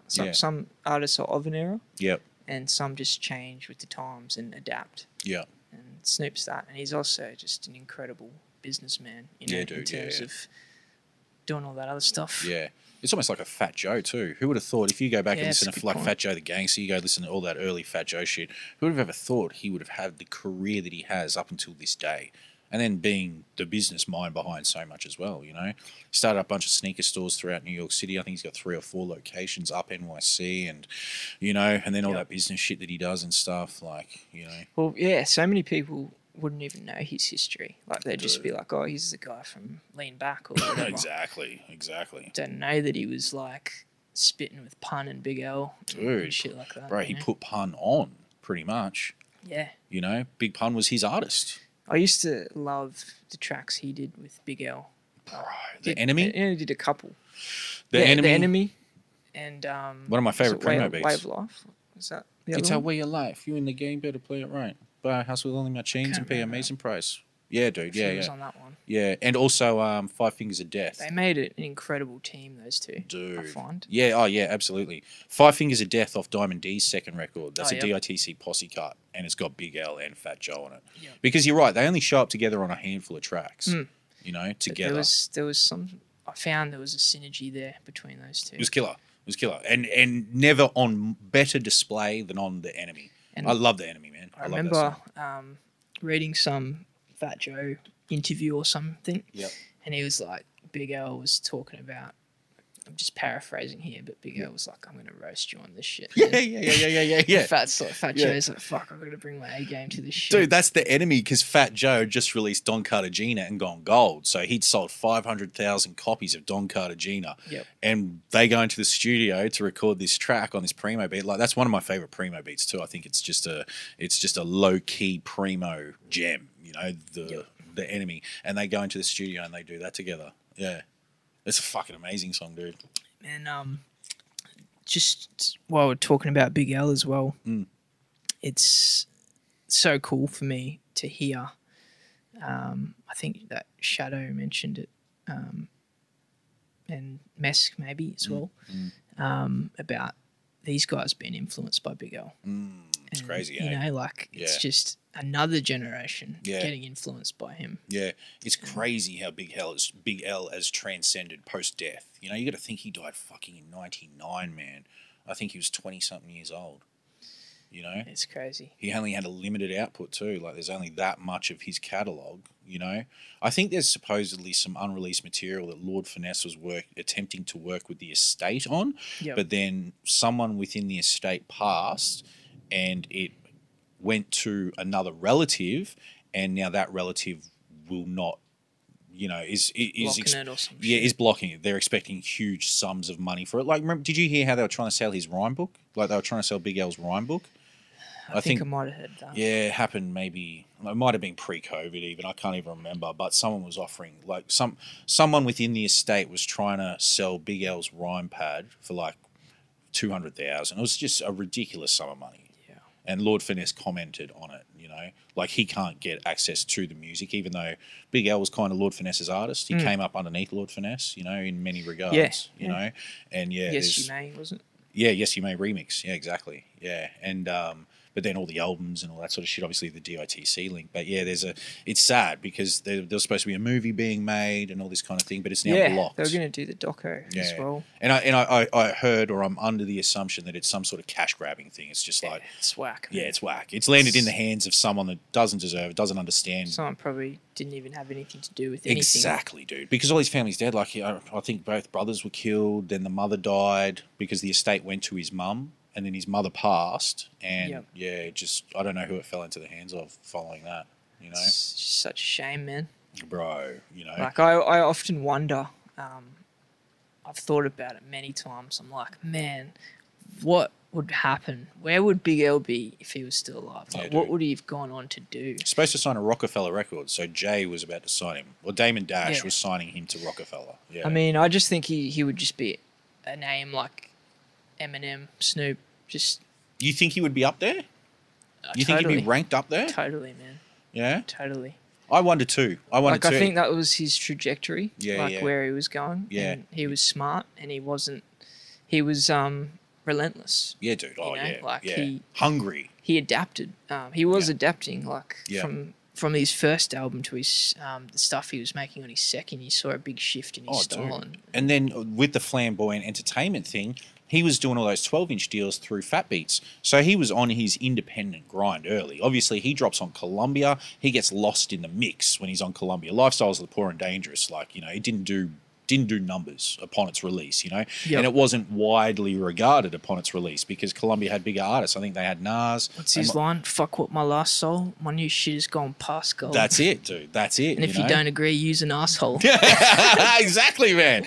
Like the dude, like, man, he was, Big L was on some shit. Like, Big L was incredible, man, you know? And then, that independent grind, because he's doing those 12 inches, you know, like Ebonics and Size 'em Up and all that sort of shit. That was the 12-inch thing. And then that Raucous deal, you know. Ebonics was just nothing. It was a monster, hey? Incredible. Yeah, it was incredible, dude. And how many people have used Ebonics and done their own version now? You know, like that's you know, that's a tip of the hat to its influence. That was just such a sick idea. Yeah, dude. Yeah. Like, apparently he was just telling people about it, like, because I read some massive Big L. I've read a lot of stuff about him, and he was just he was working on it for ages, and he'd tell people the new lines and shit like that he'd added to it. Yeah. But his ability to tell stories as well, like the heist, dude, and casualties of a dice game. Yeah. They were like mind blowing, like so visual when you listen to it. Like you can picture all the scenes in there. Yeah.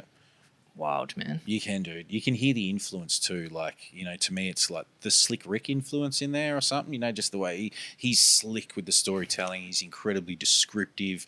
And I've been listening to Slick Rick recently. You know, like doing a bit of going back to the Great Adventures and shit like that, and just going through it and just going, wow, there is a reason this dude is rated so highly. And you hear his influence in Big L. Like, to me, man, like Big L is as much Kane G rap as Slick Rick and all that sort of shit, you know, like definitely huge influences in there, man, like straight up. Yeah, I mean, I never listened to heaps of Slick Rick, but enough to know he was dope. Yeah, dope, dude. Dope. Yeah. You know, and a British dude too, you know, like came to the States from London or some shit. That's right. You know, then he gets signed to Def Jam. That's why he's got that kind of cool accent. Yeah, dude, he's got that fucking twang, you know, and been releasing music since fucking, you know, I mean, Slick Rick is legendary, 84, 85, you know, early shit, la-di-da-di, you know, I think, that might be 85, 86, but yeah, crazy shit. Fuck, dude, where were we with your music? Fuck, I have no idea, East Coast most definite. East Coast most definite. ECMD. The Brad Strutt feature, dude. Like, you must have been hyped getting that feature at that point. Like, it must have been, you know. Yeah, man. Yeah. That's one of those verses that I'm always like, man, I wish I could respit that one. Really? Yeah. It's dope, dude. Yeah, it was, you know, you're always your own harshest critic. Of course. You know, and coming out on something like that, man, you just, you know, you want to step correct, you know, without fail. But, yeah, I mean, I look back on heaps of stuff that I've done and see ways that I could have tightened it. Yeah. I guess everyone probably does that. That's how you do, man. You're going to forever critique it. Nothing will ever be fucking good enough. But yeah, that was, that definitely gave us a lot of, I guess, attention. Yeah. Because, Yeah. like, getting back to Strut, the first time I heard Strut, I was in the back of a car, my mate's older brother's car, and he didn't even have a CD player in the car. What he had was a boombox just sitting on the back seat. Wow. Yeah. And they were playing Authentic, Sick, dude. the LP. Yeah. And it'd just come out or something. Yeah. And I just remember hearing it and just going, fuck, this is amazing. Like, just it sounded so fresh. Dude. And I think it was like a hot day, a hot summer's day or something, and it just blended so well. Just with resonated. That whole, just cruising in the back of the car, listening to these fresh beats. Yeah. And Strut is a massive legend, man. So, Oh, bro. Yeah. so yeah, it was cool to listen to that podcast that you did with him as well. Yeah. Well, his links to Brisbane, man, you know, to think they extend through, you know, it's far beyond just Lazy Grey, you know, Lazy Grey producing, you know, a good chunk of that record, and then, you know, the association there. It goes to, you know, I mean, Big Zed, you know, like you came to his attention, obviously, you know, what was it, Check Out Wax, Shogun, distribution and all that sort of shit. You know? Yeah, well, Check Out Wax was a, was it Shogun? It was Shogun was the distribution arm of Check Out Wax, I think. You know? Yeah, so I always like on this podcast. I often go Check Out Wax, but it was Shogun. It was Shogun Distro. Yeah, I think Shogun was Check Out Wax was just like the warehouse. So Moko was working there. That's right. Yeah. And this is a big shout out to Moko and Big Zed. Yeah. Because they came up with this idea to give a copy of ECMD to anyone who ordered anything off their site or for an album off their site. Yeah. So that was one of the massive reasons it got massive distribution, because it just went out as like a bonus. Yeah. And like some people told me they just ordered anything to get that. Yeah. So, how many copies? How many copies got pressed? I think there was 1,000 copies. You did 1,000, yeah. I think. Yeah. That would have been the standard my at the time. memory recollections, right? And it was getting put on, I regret this now, but it was getting put on websites and stuff, and I was trying to take it down. Yeah. But we did the same. Nowadays I wouldn't care. But cared, at the time I was just short-sighted. And Dude. I wanted to control how it was getting out there. Like, I wanted to put it out online myself. Of course, yeah. And So you control the it, but that's- high-quality version. Yeah. But that shows your foresight also. Because I know, like, Gav, DJ Decide, with all the Carcinogenics releases, they used to get uploaded to some of those fucking, you know, those just fucking illegal download things. Man, he would send letters. He would send letters and have them taken down. Even in the early, like, stages of YouTube, when shit started getting uploaded, he would have the shit removed from YouTube. Yep. You know? So it wasn't you alone that was, you know. Yeah, I know. It's definitely... I mean, it's a changed world now. Yeah. That's probably what changed my mindset. It's just it's a fucking nowadays I'm more of the mind of just let whatever is out there be out there. Yeah. You know, It's out there, man. Yeah. Just let it exist and spread how it wants to. Yeah. Well, you created it, you know, so, you know, regardless of where it's stored and where it's, you know, what and I download platform. music myself, so it was kind of hypocritical. You know, Dude, I stream, you know, like that's it. Fuck, is downloading music a thing? I suppose, yeah, Bandcamps and all that. I mean, sort I of don't now, but what I meant is like at the time. At the time, yeah, 100%.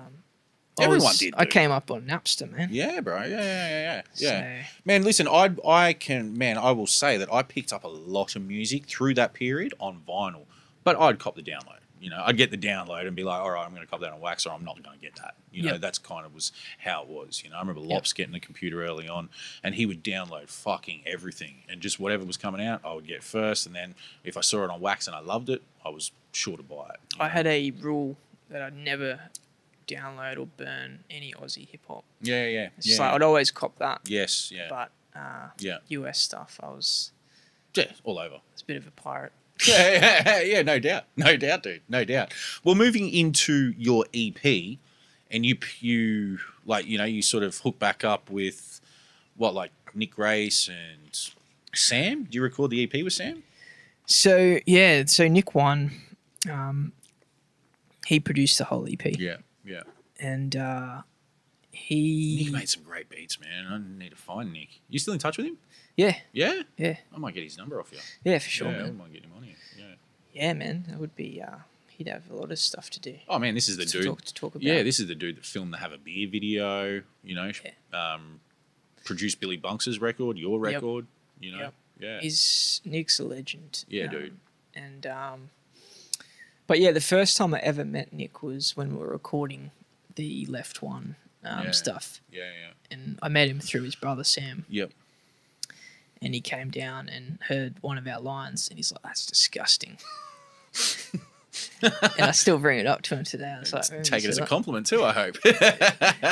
And he was just joking around, Yeah. like being Nick One, just dropping his funny pun jokes and stuff like that. Yeah. He's a character.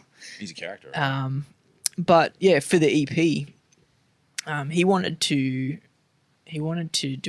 do some stuff together, like because he I don't know if he was really into Left One at the time, but he became into it later. Yeah. And in his opinion, it was really dope. Yeah, yeah. But I feel like he only kind of felt that way later. Yeah. Like it took a while for him to maybe listen to it properly or something. Yeah. So when we, and he liked some of the ECMD stuff as well. But yeah, it's hard not to, man. Like the music is, you know, it's punchy. It's, you know, it's everything you wanted in artists of that era, man. It's hard to dislike the music, bro. Cheers, man. Yeah, dude. 100%. But yeah, so he started sending me some beats, and yeah, I guess initially he was just sending me a whole bunch of stuff, and I wasn't nothing really clicked. But then I found one beat that I liked, and then I found another one, and then we started working together. And like decided, let's do this. I went to his house, and I'd spit some rhymes that I had, and he'd show me a whole bunch of beats, and we'd kind of work things out. And it ended up being, all right, let's do this EP together. And yeah, like we put massive amounts of time into that. Yeah. And that made me realize like how much of a musical genius he was. Yeah, yeah. Like just the way he did things, and he actually showed me how to make a beat like ages ago. What sort of what equipment was he using to make beats? Acid. Okay. Yeah. He's a software dude. Yeah. Like the way he'll get live musicians in and record stuff and stuff like that, but he cuts stuff up in software. How active is Nick with music currently? Is he still about, in terms of hip hop, he's not very active. But well, he was DJing like reggae parties or something for a while, wasn't he, or some shit? I don't know. Well, I think that's the last I heard. He's doing Afro beats. Oh, okay, maybe so that's what it is. Yeah. In terms of that, he's super active. Wow. Like he's playing shows a few times a week, I think. Sick. Yeah. DJing. Yeah. And just crazy parties. Yeah. Afrobeat parties. Yeah. Under what name? Nick One. Oh, true. Okay. Yeah. I suppose Have you got him on Instagram? I don't think so. Okay. I mustn't. No. Okay. No. Yeah, because he's always posting stuff on there. Okay. Yeah. But yeah, like he shaped a lot of that EP. Yeah. Right. And he's like I learned a lot from Nick One. I feel like he made me a better MC. Yeah. Taught me a lot about songwriting. Taught me that less is more. Yeah. And yeah, less is more. It's a good lesson. He's always about less is more. Yeah, dude. I like that. Yeah, he's always cutting my verses out and shit. Yeah. That's going. Like, and yeah, we. Does he critique it to that point? Like he's fully in there producing you. He's like, nah, man, this is changing. Like this isn't. Yes. This isn't it. He critiques it to the finest detail, and he'll tell you bluntly. Yeah. If something it's not good. Yeah. And like he's not scared to offend you. Certainly. To get the best out of you. Yeah. Which I really came to appreciate. And he's been around forever, man. Like, he's just been, like, he's one of the first people I met when I was trying to rap. You know, I remember, like, Rick's Cafe days on Thursday nights or whatever, and he was, like, you know, he was this quirky dude in glasses that would get up and spit, you know, like, and, it was just like, Serenity, wow. Oh, dude, pre the Serenity, you know, I can't remember. I think it was like him and Corfire rapping early. Yeah, right. You know, Corfs. You know, I think like she was rapping alongside him, or he might have been DJing. Like, he was already out there, you know. I think he's a couple of years older than me, you know, so he was already out there by the time we step on the scene, you know. Yeah, definitely. Yeah. Yeah, I feel like he's a mad scientist. Like, he's just like this genius dude. Yeah. And he's just he's got his quirky habits and things like that. But he's just a genius. I don't know, like, kind of, But that's what makes that person, isn't it? You know, that quirkiness, you know? It takes that quirkiness. I remember what Billy Bunks said. Billy Bunks was like, man, like, he made beats that I wanted to rap on or write to, you know? Like, once again, paraphrasing, but it was something to that effect. You know, working with Nick was, you know, that's what it was, because he made the beats that he wanted to rap on. And his beats have an amazing, like, there's an amazing kind of almost vintage feel to what he produces, you know? Like I was saying about Buggin' and Illin, like the first track on your EP, you know, like, fuck, man, it's like listening to a Def Jam song from '87. I love it, man. And then your content is just fucking sick, you know? But each track brings a vibe too. It was one of those tracks that I just wrote in one go. Yeah. I think it was after like a beach trip or something. Yeah. Just put that beat on and just wrote it. Yeah. That's sick. But yeah, he's Nick One. Yeah, he taught me a lot about live performances as well. Yeah. Because that Left One ECMD era. Yep. It was mostly just me screaming into the mic. And I think as was the style of Trem the time. even told me once at a show, he's like, you don't need to scream. Don't scream. All four of you on stage fucking screaming. Bro, we did the same thing. Nick One just took the live performances that I could do to the next level. Yeah. Where I could do the whole set, you know, without backups or anything. Like, you know, like just... Yeah, it was crazy. Like, and it just made me realize how shit I was rapping before I met him. Like, Because he, you know, it's a whole different game. And I remember Kings Connected, like, giving me props when we did a show in Sydney once. They're like, that's fucking good effort. Like, doing that set by yourself. Yeah. So. What, you were down in Sydney? Yeah, there was a show there. I think it was called Off the Rails. Okay. And do you remember is it 567 King or something? Oh, of course. Yeah. It's a hip hop store. So they stocked my stuff. Yeah, right. And became Next Level Records, I think, too. Following that, Yeah, so I had to go to Sydney to pick up a Swiss passport. And I just thought I'd pop in there just to talk to him and shit. And I saw they had the Verbill poster on the front glass. Sick. I was like, this is dope. Yeah, dude. And just spoke to him and shit. And and then they got us down for a show. Kings Connected was headlining it. Me and Nick went down there as one of the supports.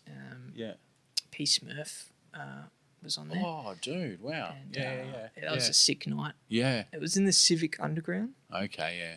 And it was a really dope show, man. Fuck, that's sick, dude. That's sick. How much touring did you do off the back of that EP?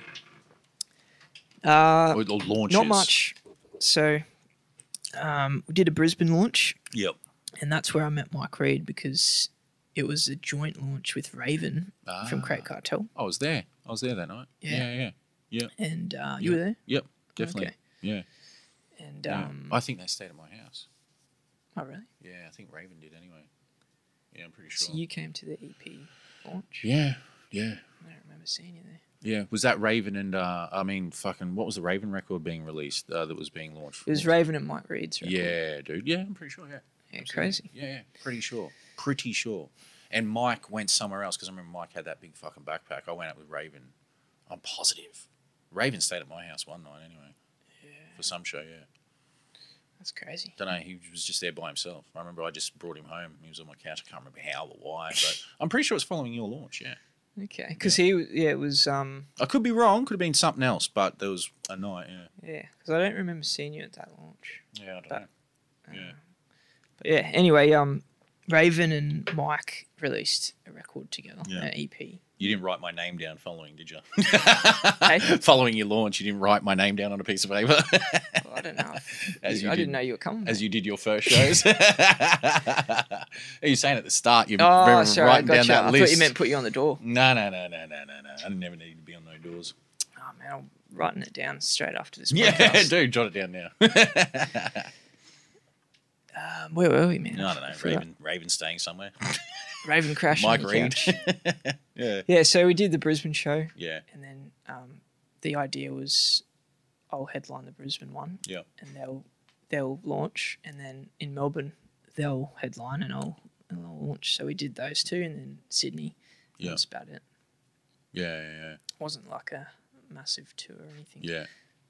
How'd you find going out by yourself at that stage? You know, like it's almost like things have pared down over the course of, 5, 6, 7 years. All of a sudden you go from 4 to 2 to now just you. And what, Nick Grace on the decks? DJing for you? Yeah, Nick. Or hyping? No? Nick would DJ and he would do some backups, Yeah. from the DJ Yeah. section. New Year's Steve, another DJ. Yeah. He did a bunch of cuts on my E EP. Dude, shouts to New Year's Steve because we had him at the, he came in last minute at the Brad Strutt launch. Oh, did he? Yeah. Okay. Yeah. He's a legend. Yeah, dude. And he did the cuts on your record. On the Yes, Verbill. yes. So he's on. He did some of them. DJ Return again did some others. Who did the cuts on Buggin' and Ellen? Who did those end cuts there? I think that was mostly DJ Return again. Fuck, they're sick, those cuts at the end. Nick basically. So the Funky and so on point. The funny thing is, like when we were doing ECMD, Yeah. it's like I picked every single sample. Yeah. Elflo's picked every single sample. And we Yeah. told Bo, like, these are the samples we want, and Bo put them on and did them. Yeah. When you do that with Nick one, Mm. he's like, no. He's like, that doesn't sound musically correct. Yeah. Like, he's got the musical ear. So Yeah. for me, it's like, I just want to hear this cut saying this thing. And for him, it's like, he wants the music first, Yeah. musically Yeah. to sound good. Yeah. So that was one of the things we had to kind of compromise on Yeah. with each other. Yeah. But yeah, What's Nick's approach to that? Is it the rhythm of the cut? Like, obviously it has to sit in time, but is he thinking in terms of like pitch and key, like making sure that cut is in key with his production, or like what's he saying no to? I think that's a big part of it, and just the timing of it and stuff like that. Because, yeah, I mean, there was some cuts that I really wanted to put on there, but he just didn't think they sat well. Yeah, some things just For won't me, work. For me, it's just like I don't care. I want it on there. Yeah, just make it work. Put that. Make it on happen. there. Yeah. But I used to take much the same approach. Like I'd bring a record to, Lops or whoever's DJing, whatever, and I'd be like, scratch that, but some things just don't work, man. It's too out of pitch, it's too fast, you can't pitch it enough, these days there's ways around that, obviously, with computer programs and whatever, but back then, like trying to pitch a record to a beat and shit like that, 10 years ago even. yeah, for sure. Yeah. So that's what Nick does. That's Nick's approach to that shit. Yeah, he's The mad scientist. he's the mad scientist that makes everything sit and blend together. Yeah. He got live musicians in.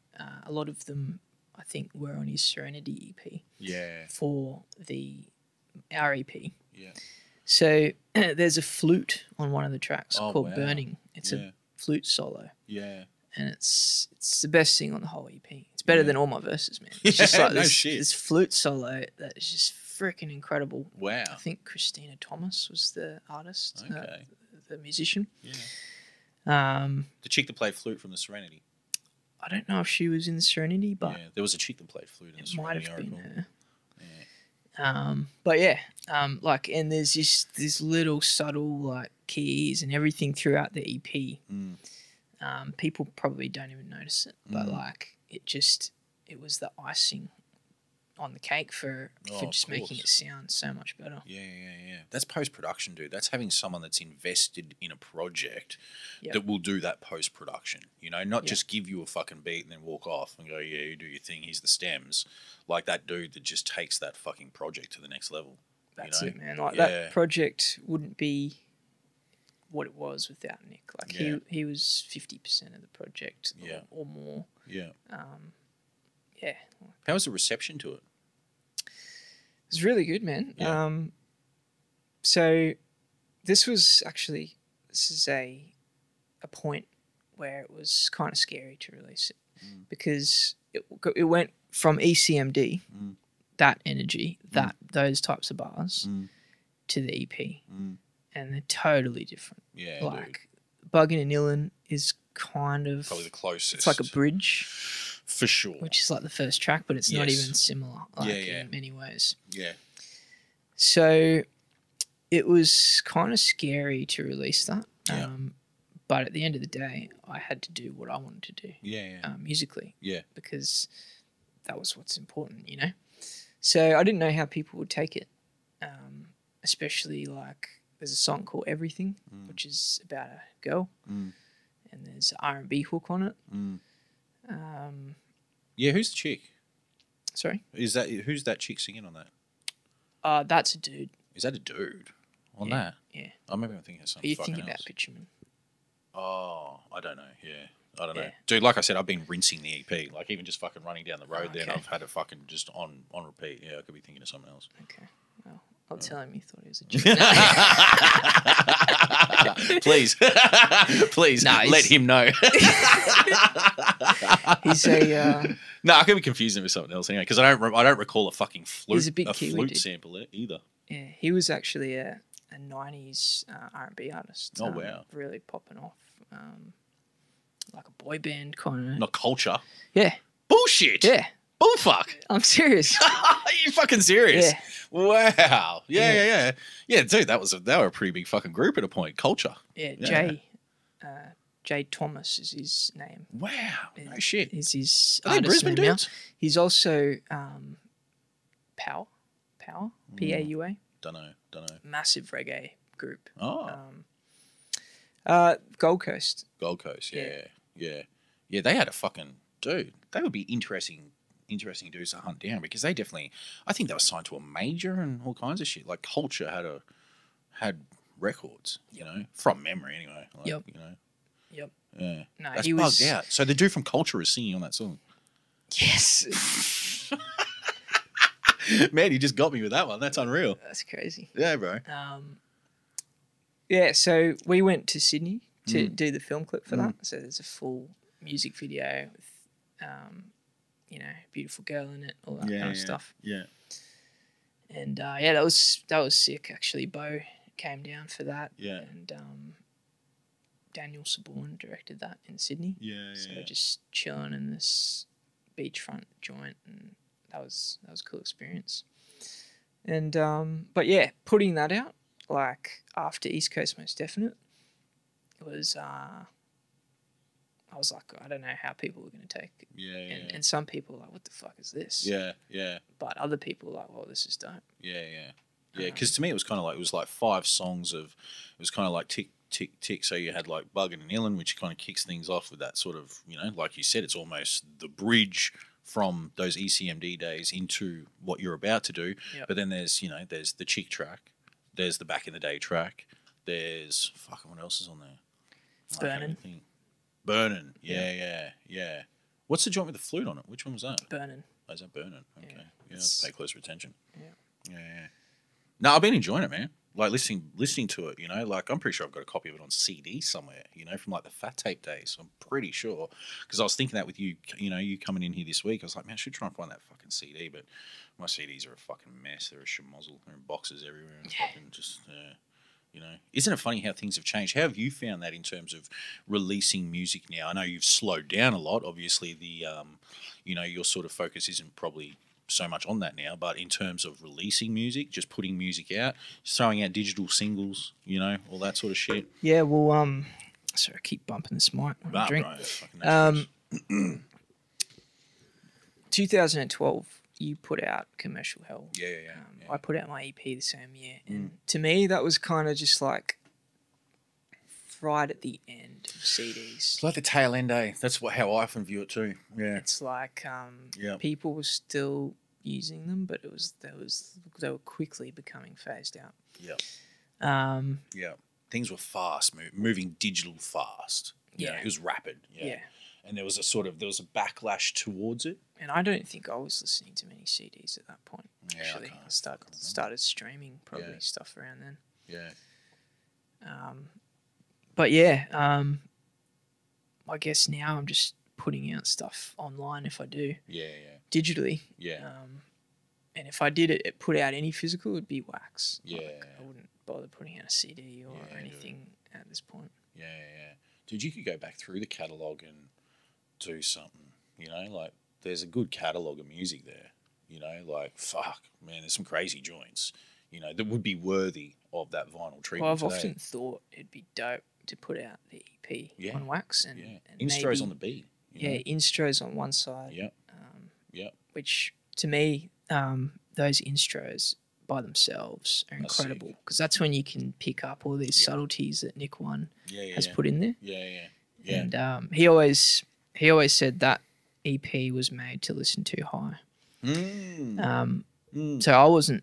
He was probably smoking at that point, but I don't smoke a lot. Yeah. I think there's too much energy in it, man. I don't know. Well, I think music. He's probably talking more about the music. Of course, yeah. So maybe the instrumentals. Yeah. He's a man. He's a good producer, eh? You got to hand it to Nick. Fuck, he can make some good beats, man. And he can make an era. He can make an era of beat. You know. Yep. Like seriously, you go through Bunksy's record. I remember going through Bunksy's record one day, just going, "Fuck me, this sounds like Rap-A-Lot in 1991." You know, like it sounds like a Rap-A-Lot record. You know, like a Ghetto Boys record or something like that. Like it's unbelievable how he could produce. You know, talented dude, man, always. He's got skills, man, for sure. Yeah, dude. Yeah. Well, fuck, bro. We've had you for fucking man. It's got to be over 2 hours now. It's got to be close to anyway. Damn, bro. We're going on 6 o'clock. Oh, it's just gone after 6. Like, fuck, where do we leave this shit, bro? I mean, we haven't spoken on so much. We were going to talk on travel and all kinds of shit, but, dude, like, what's the future hold for Verbill? I don't know yet, man. How are you feeling about music today, you know, and your path within it? Yeah, I mean, I just want to do what I'm feeling, man. And I think, like, it was cool to hear Strut articulate that because I never thought about it the way he had articulated on your podcast, where he's like, I mean, he's not trying to compete with these dudes, you know, but he just wants to release stuff for the art of it, which is exactly what you should be doing in the first place. Yeah. But obviously there's always that competition when you're coming up and stuff. Dude, that's it. That's what it is when you're younger. Yeah, that's how you reach that. I think that's how you reach that attitude, the competitiveness of your early years, as you know, as you were, as you may continue to be. But that's where you reach that sort of just contentment, just to be creative. Well, I feel like the competitiveness sharpens your skills because when me and Elflows were doing that stuff and Left One was doing that stuff, we're all competing with each other. Yeah, 100%. You know, like trying to spit the freshest bars, spit the freshest verse. So you push each other. Yeah. But once you get those skills up, you can just take it wherever you want and just make this art, you know. But I think, when I feel like it, I'm just gonna put some shit out. But I'm not sure at this point. Yeah, see how it goes. How did COVID impact you? Like, you know, like go into as much or as little as you wish, but you know that period through COVID and stuff. Did you use that period to create? Did you use that period musically, or was that more just the weight of trying to maintain a job and everything else through that period? I didn't really. So before COVID hit, I quit my job. As in, I'd put in my resignation, and I was, had a few weeks, month left. I packed up all my shit, moved it to my grandma's house, ended my lease, and I booked a flight to Brazil. That's right. Yeah. And I was about to go there. Yeah. and then COVID hit. Then that hits. So I pretty much, during COVID, I spent a lot of time by myself. Yeah. Just like going to the beach and just zoning out and swimming and listening to Nick One's Bob Marley playlist that he released. Yeah, word. Just freaking dope. Yeah. Just kind of I didn't really make much music at that point. I was kind of just waiting, like most people, to see what the hell's going to happen in the world. Well, I mean, fucking, and with that that sudden upheaval in life, like you must have had to have just reevaluate. Like, Jesus, like you said, you've ended a lease, gone and put your stuff in storage, and you're about to leave. Like, and then all of a sudden you're grounded, you're stuck.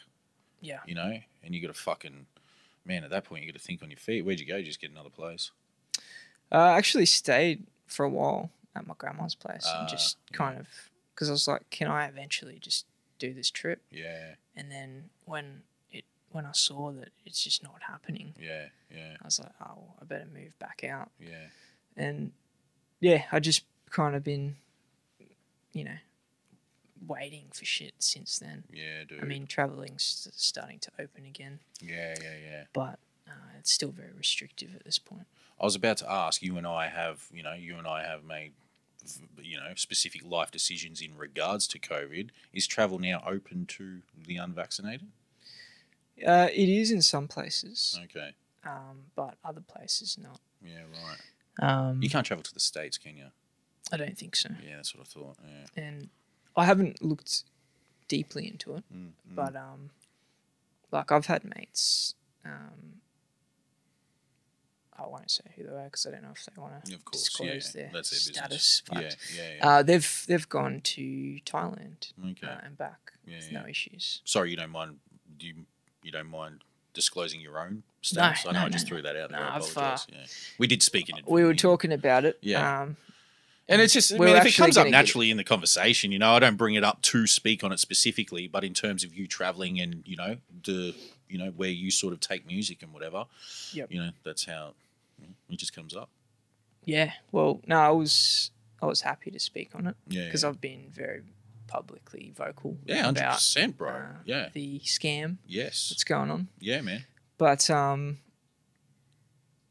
I guess we ran out of time. And it's dope. No, yeah, and you can talk for hours on that as well. Fucking, that's a fucking rabbit hole, man. But but it's dope to see your stance on that too. Like to have just just to see that. Like it's to see someone that is willing to stand up. And fucking talk on that shit, man. Well, that's kind of like I've known Lazy for ages, but this is kind of how I got closer with Lazy recently. Yeah, it was just. Like Chubbs knew I had that stance, and he's like, "Bro, have you heard Lazy's new track?" I was like, "No, what's it about?" So he sent us Theatre.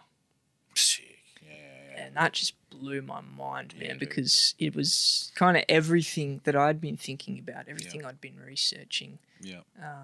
In the last few months, and Lazy had just. Like put this into a song with an incredible film clip that he made himself and threw himself on the front line in that regard.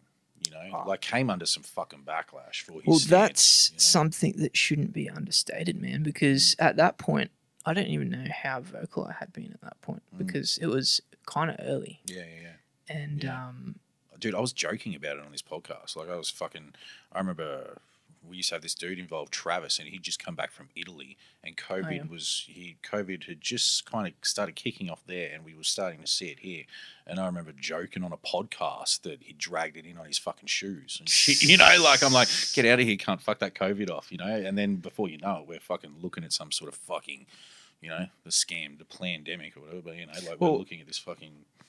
At the start of it, I thought it was real. Like I actually went over some posts early in this whole thing, and I was kind of warning people like, take this seriously. Like this is freaking, this is full on. Yep. And because it was fucking China, hey? I remember early. It was China and Italy. Yeah, that's right. Yeah. Trav came back from Italy. That's what it was. Yeah. And then I was watching the cases in Brazil because it was like that's where I was going. Yeah. It was like one case and 10, 20, 100, 300.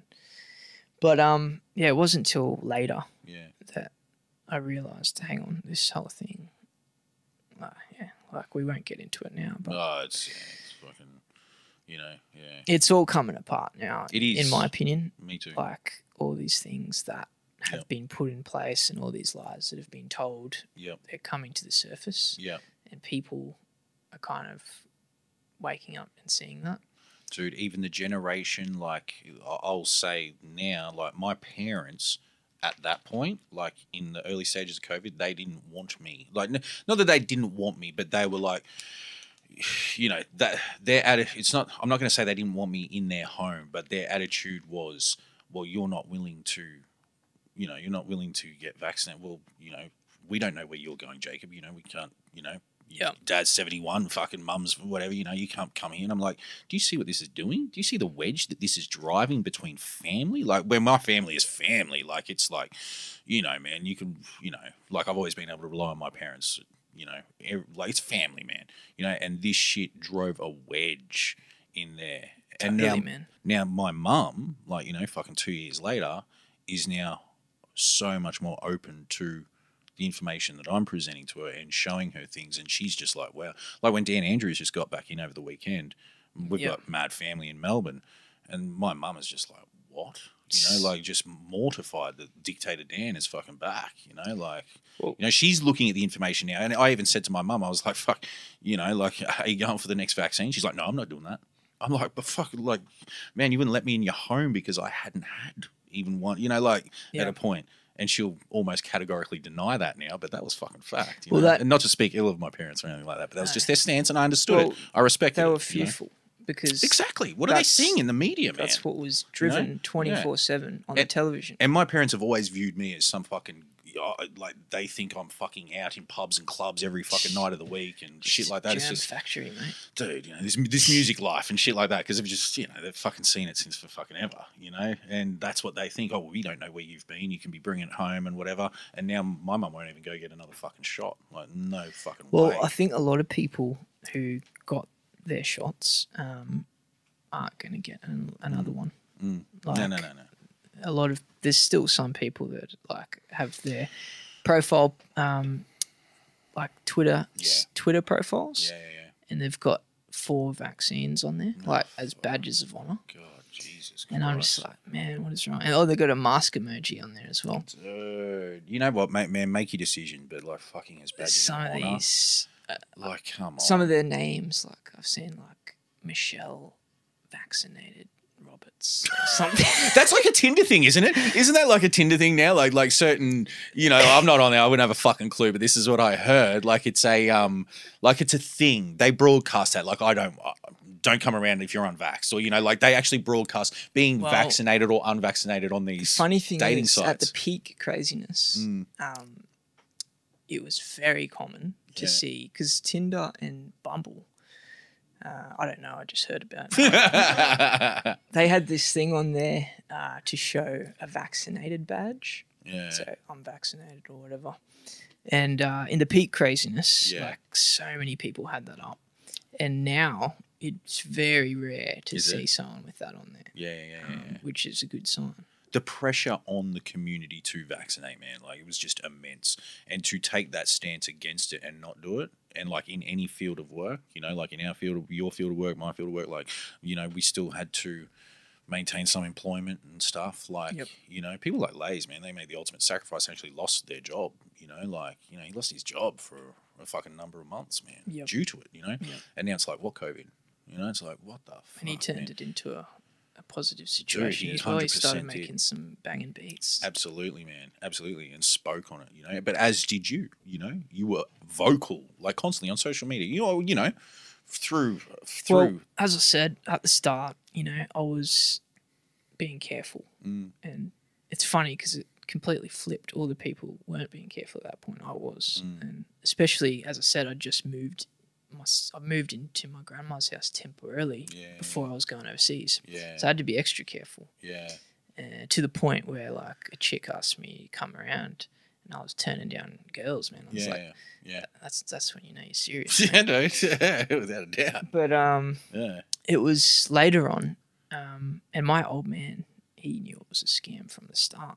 Smart man. And like, he'd come over and he wouldn't care about it. And I got into an argument with him.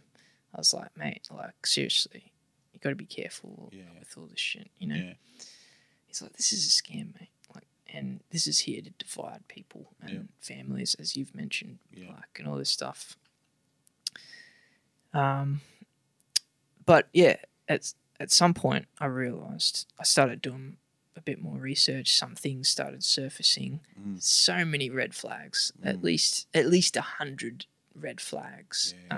You know. Yeah. And that's when I started being vocal about it. Yeah, you know, because I lost friends over that.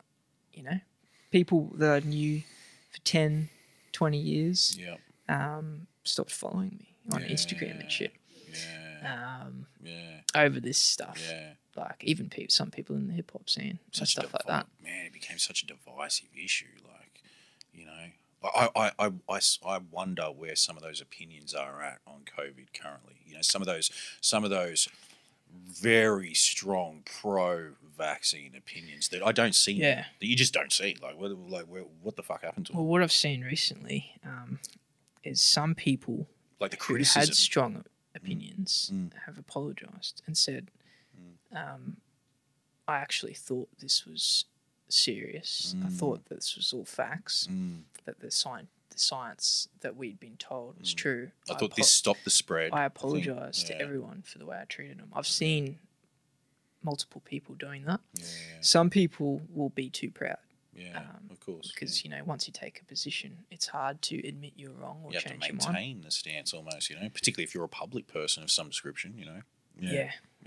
So, but at the same time, I still think there's a lot of shit going on in the background. So it may seem like it's over. The craziness is dying down. It's just the fucking next thing. But there's still stuff going on. Dude, it's fucking mad. So all this has proven is like for me, all COVID has proven is what. Oh, how should I word this?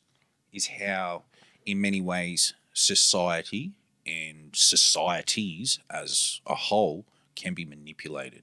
Like, and it's terrifying, man. It is scary, and how quickly things can turn. When we saw Victorian citizens being fired at, protesting, exercising their democratic freedom. Driving tanks around the street. Bro, like, what the fuck are we living in, man? We living in some dystopian fuck world? Like, what the fuck has happened, man? It is fucking you know? wild, man. Bro, you know, like, we didn't cop it so bad. To protect us, man. Like, to protect us. It's about our health. Like, that's the thing we need to remember. Like, that's the reason behind it. And the spread of lies, the way the lies just spread and spread. Well, you need the one vaccine to stop the spread. You have to, and then the way it was broadcast too. You know, like, so it was, you know, like those older generations, our parents' generation, whatever, they were manipulated into thinking that this, you know, you had to do this. Man, I saw fucking Lay sent me a report earlier, a couple of weeks ago, and it was about how to deal with your unvaxxed relative at Christmas. At Christmas, how to deal with your unvaxxed, and it's a report from Sunrise. Yeah. Yeah, it's got the fucking timestamp in the corner. It's like 7:30 in the morning. I don't know. It might have been from last year, might have been from this year. I'm not too sure.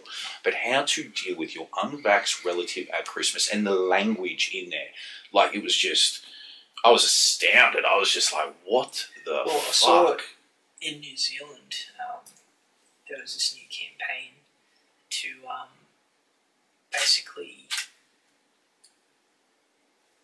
basically knock on your neighbours or your friends or whatever if they're terrorists. And how do you identify this? There's a bunch of reasons. Or people that take anti-government or anti-vaccine stances. Yeah. It's just like, dude, it's crazy that it's been, you know, if you don't want to take a vaccine, it's nothing to do with being a terrorist. It's not a political thing. They've politicised it. They've politicised it, 100%. Yeah. They've absolutely politicised. So it's pretty stupid, man. It's actually kind of fucking. It's kind of, as you said, terrifying. It's kind of, it is in many regards, and to think the possibilities of where it could go. You know, with so much global instability, and then, you know, you only create a further divide. You know, so then all of a sudden, do we start interning people that aren't vaxxed? You know, like the mind just boggles at the possibilities. You know, because these are very real possibilities. To the point that it's terrifying. To me, I'd agree. The thing that's terrifying is, as you pointed out, is how people have responded. So it's not that I'm not so much terrified of the government or terrified of the mainstream media. I'm terrified of the other people who are blindly listening and following to this, to the story. And then the masses just mobilise. It's just like all of a sudden this becomes the hot social media topic the minute you step out. There was a trajectory at one point where if it kept going that way, you could imagine like mobs lynching unvaccinated people on the street. But you know something like that. You know the reality is though, you walk out your fucking door, you don't hear a fucking peep. You put your phone down, you don't hear a fucking peep. Of course, you know, the vast opinion is obviously following the popular narrative. But you put that phone down, you just walk out your house, you wouldn't fucking know, man. You would not know who is, who isn't. You know, we are all just fucking out here coexisting. I think you know? The craziest moment that I recall was I went to Toowong Shopping Village one day. The peak craziness without a mask on. Oh, God. And like 99.99% of people in there were wearing masks. All rushing around with fear, like you could see all this fear in their eyes.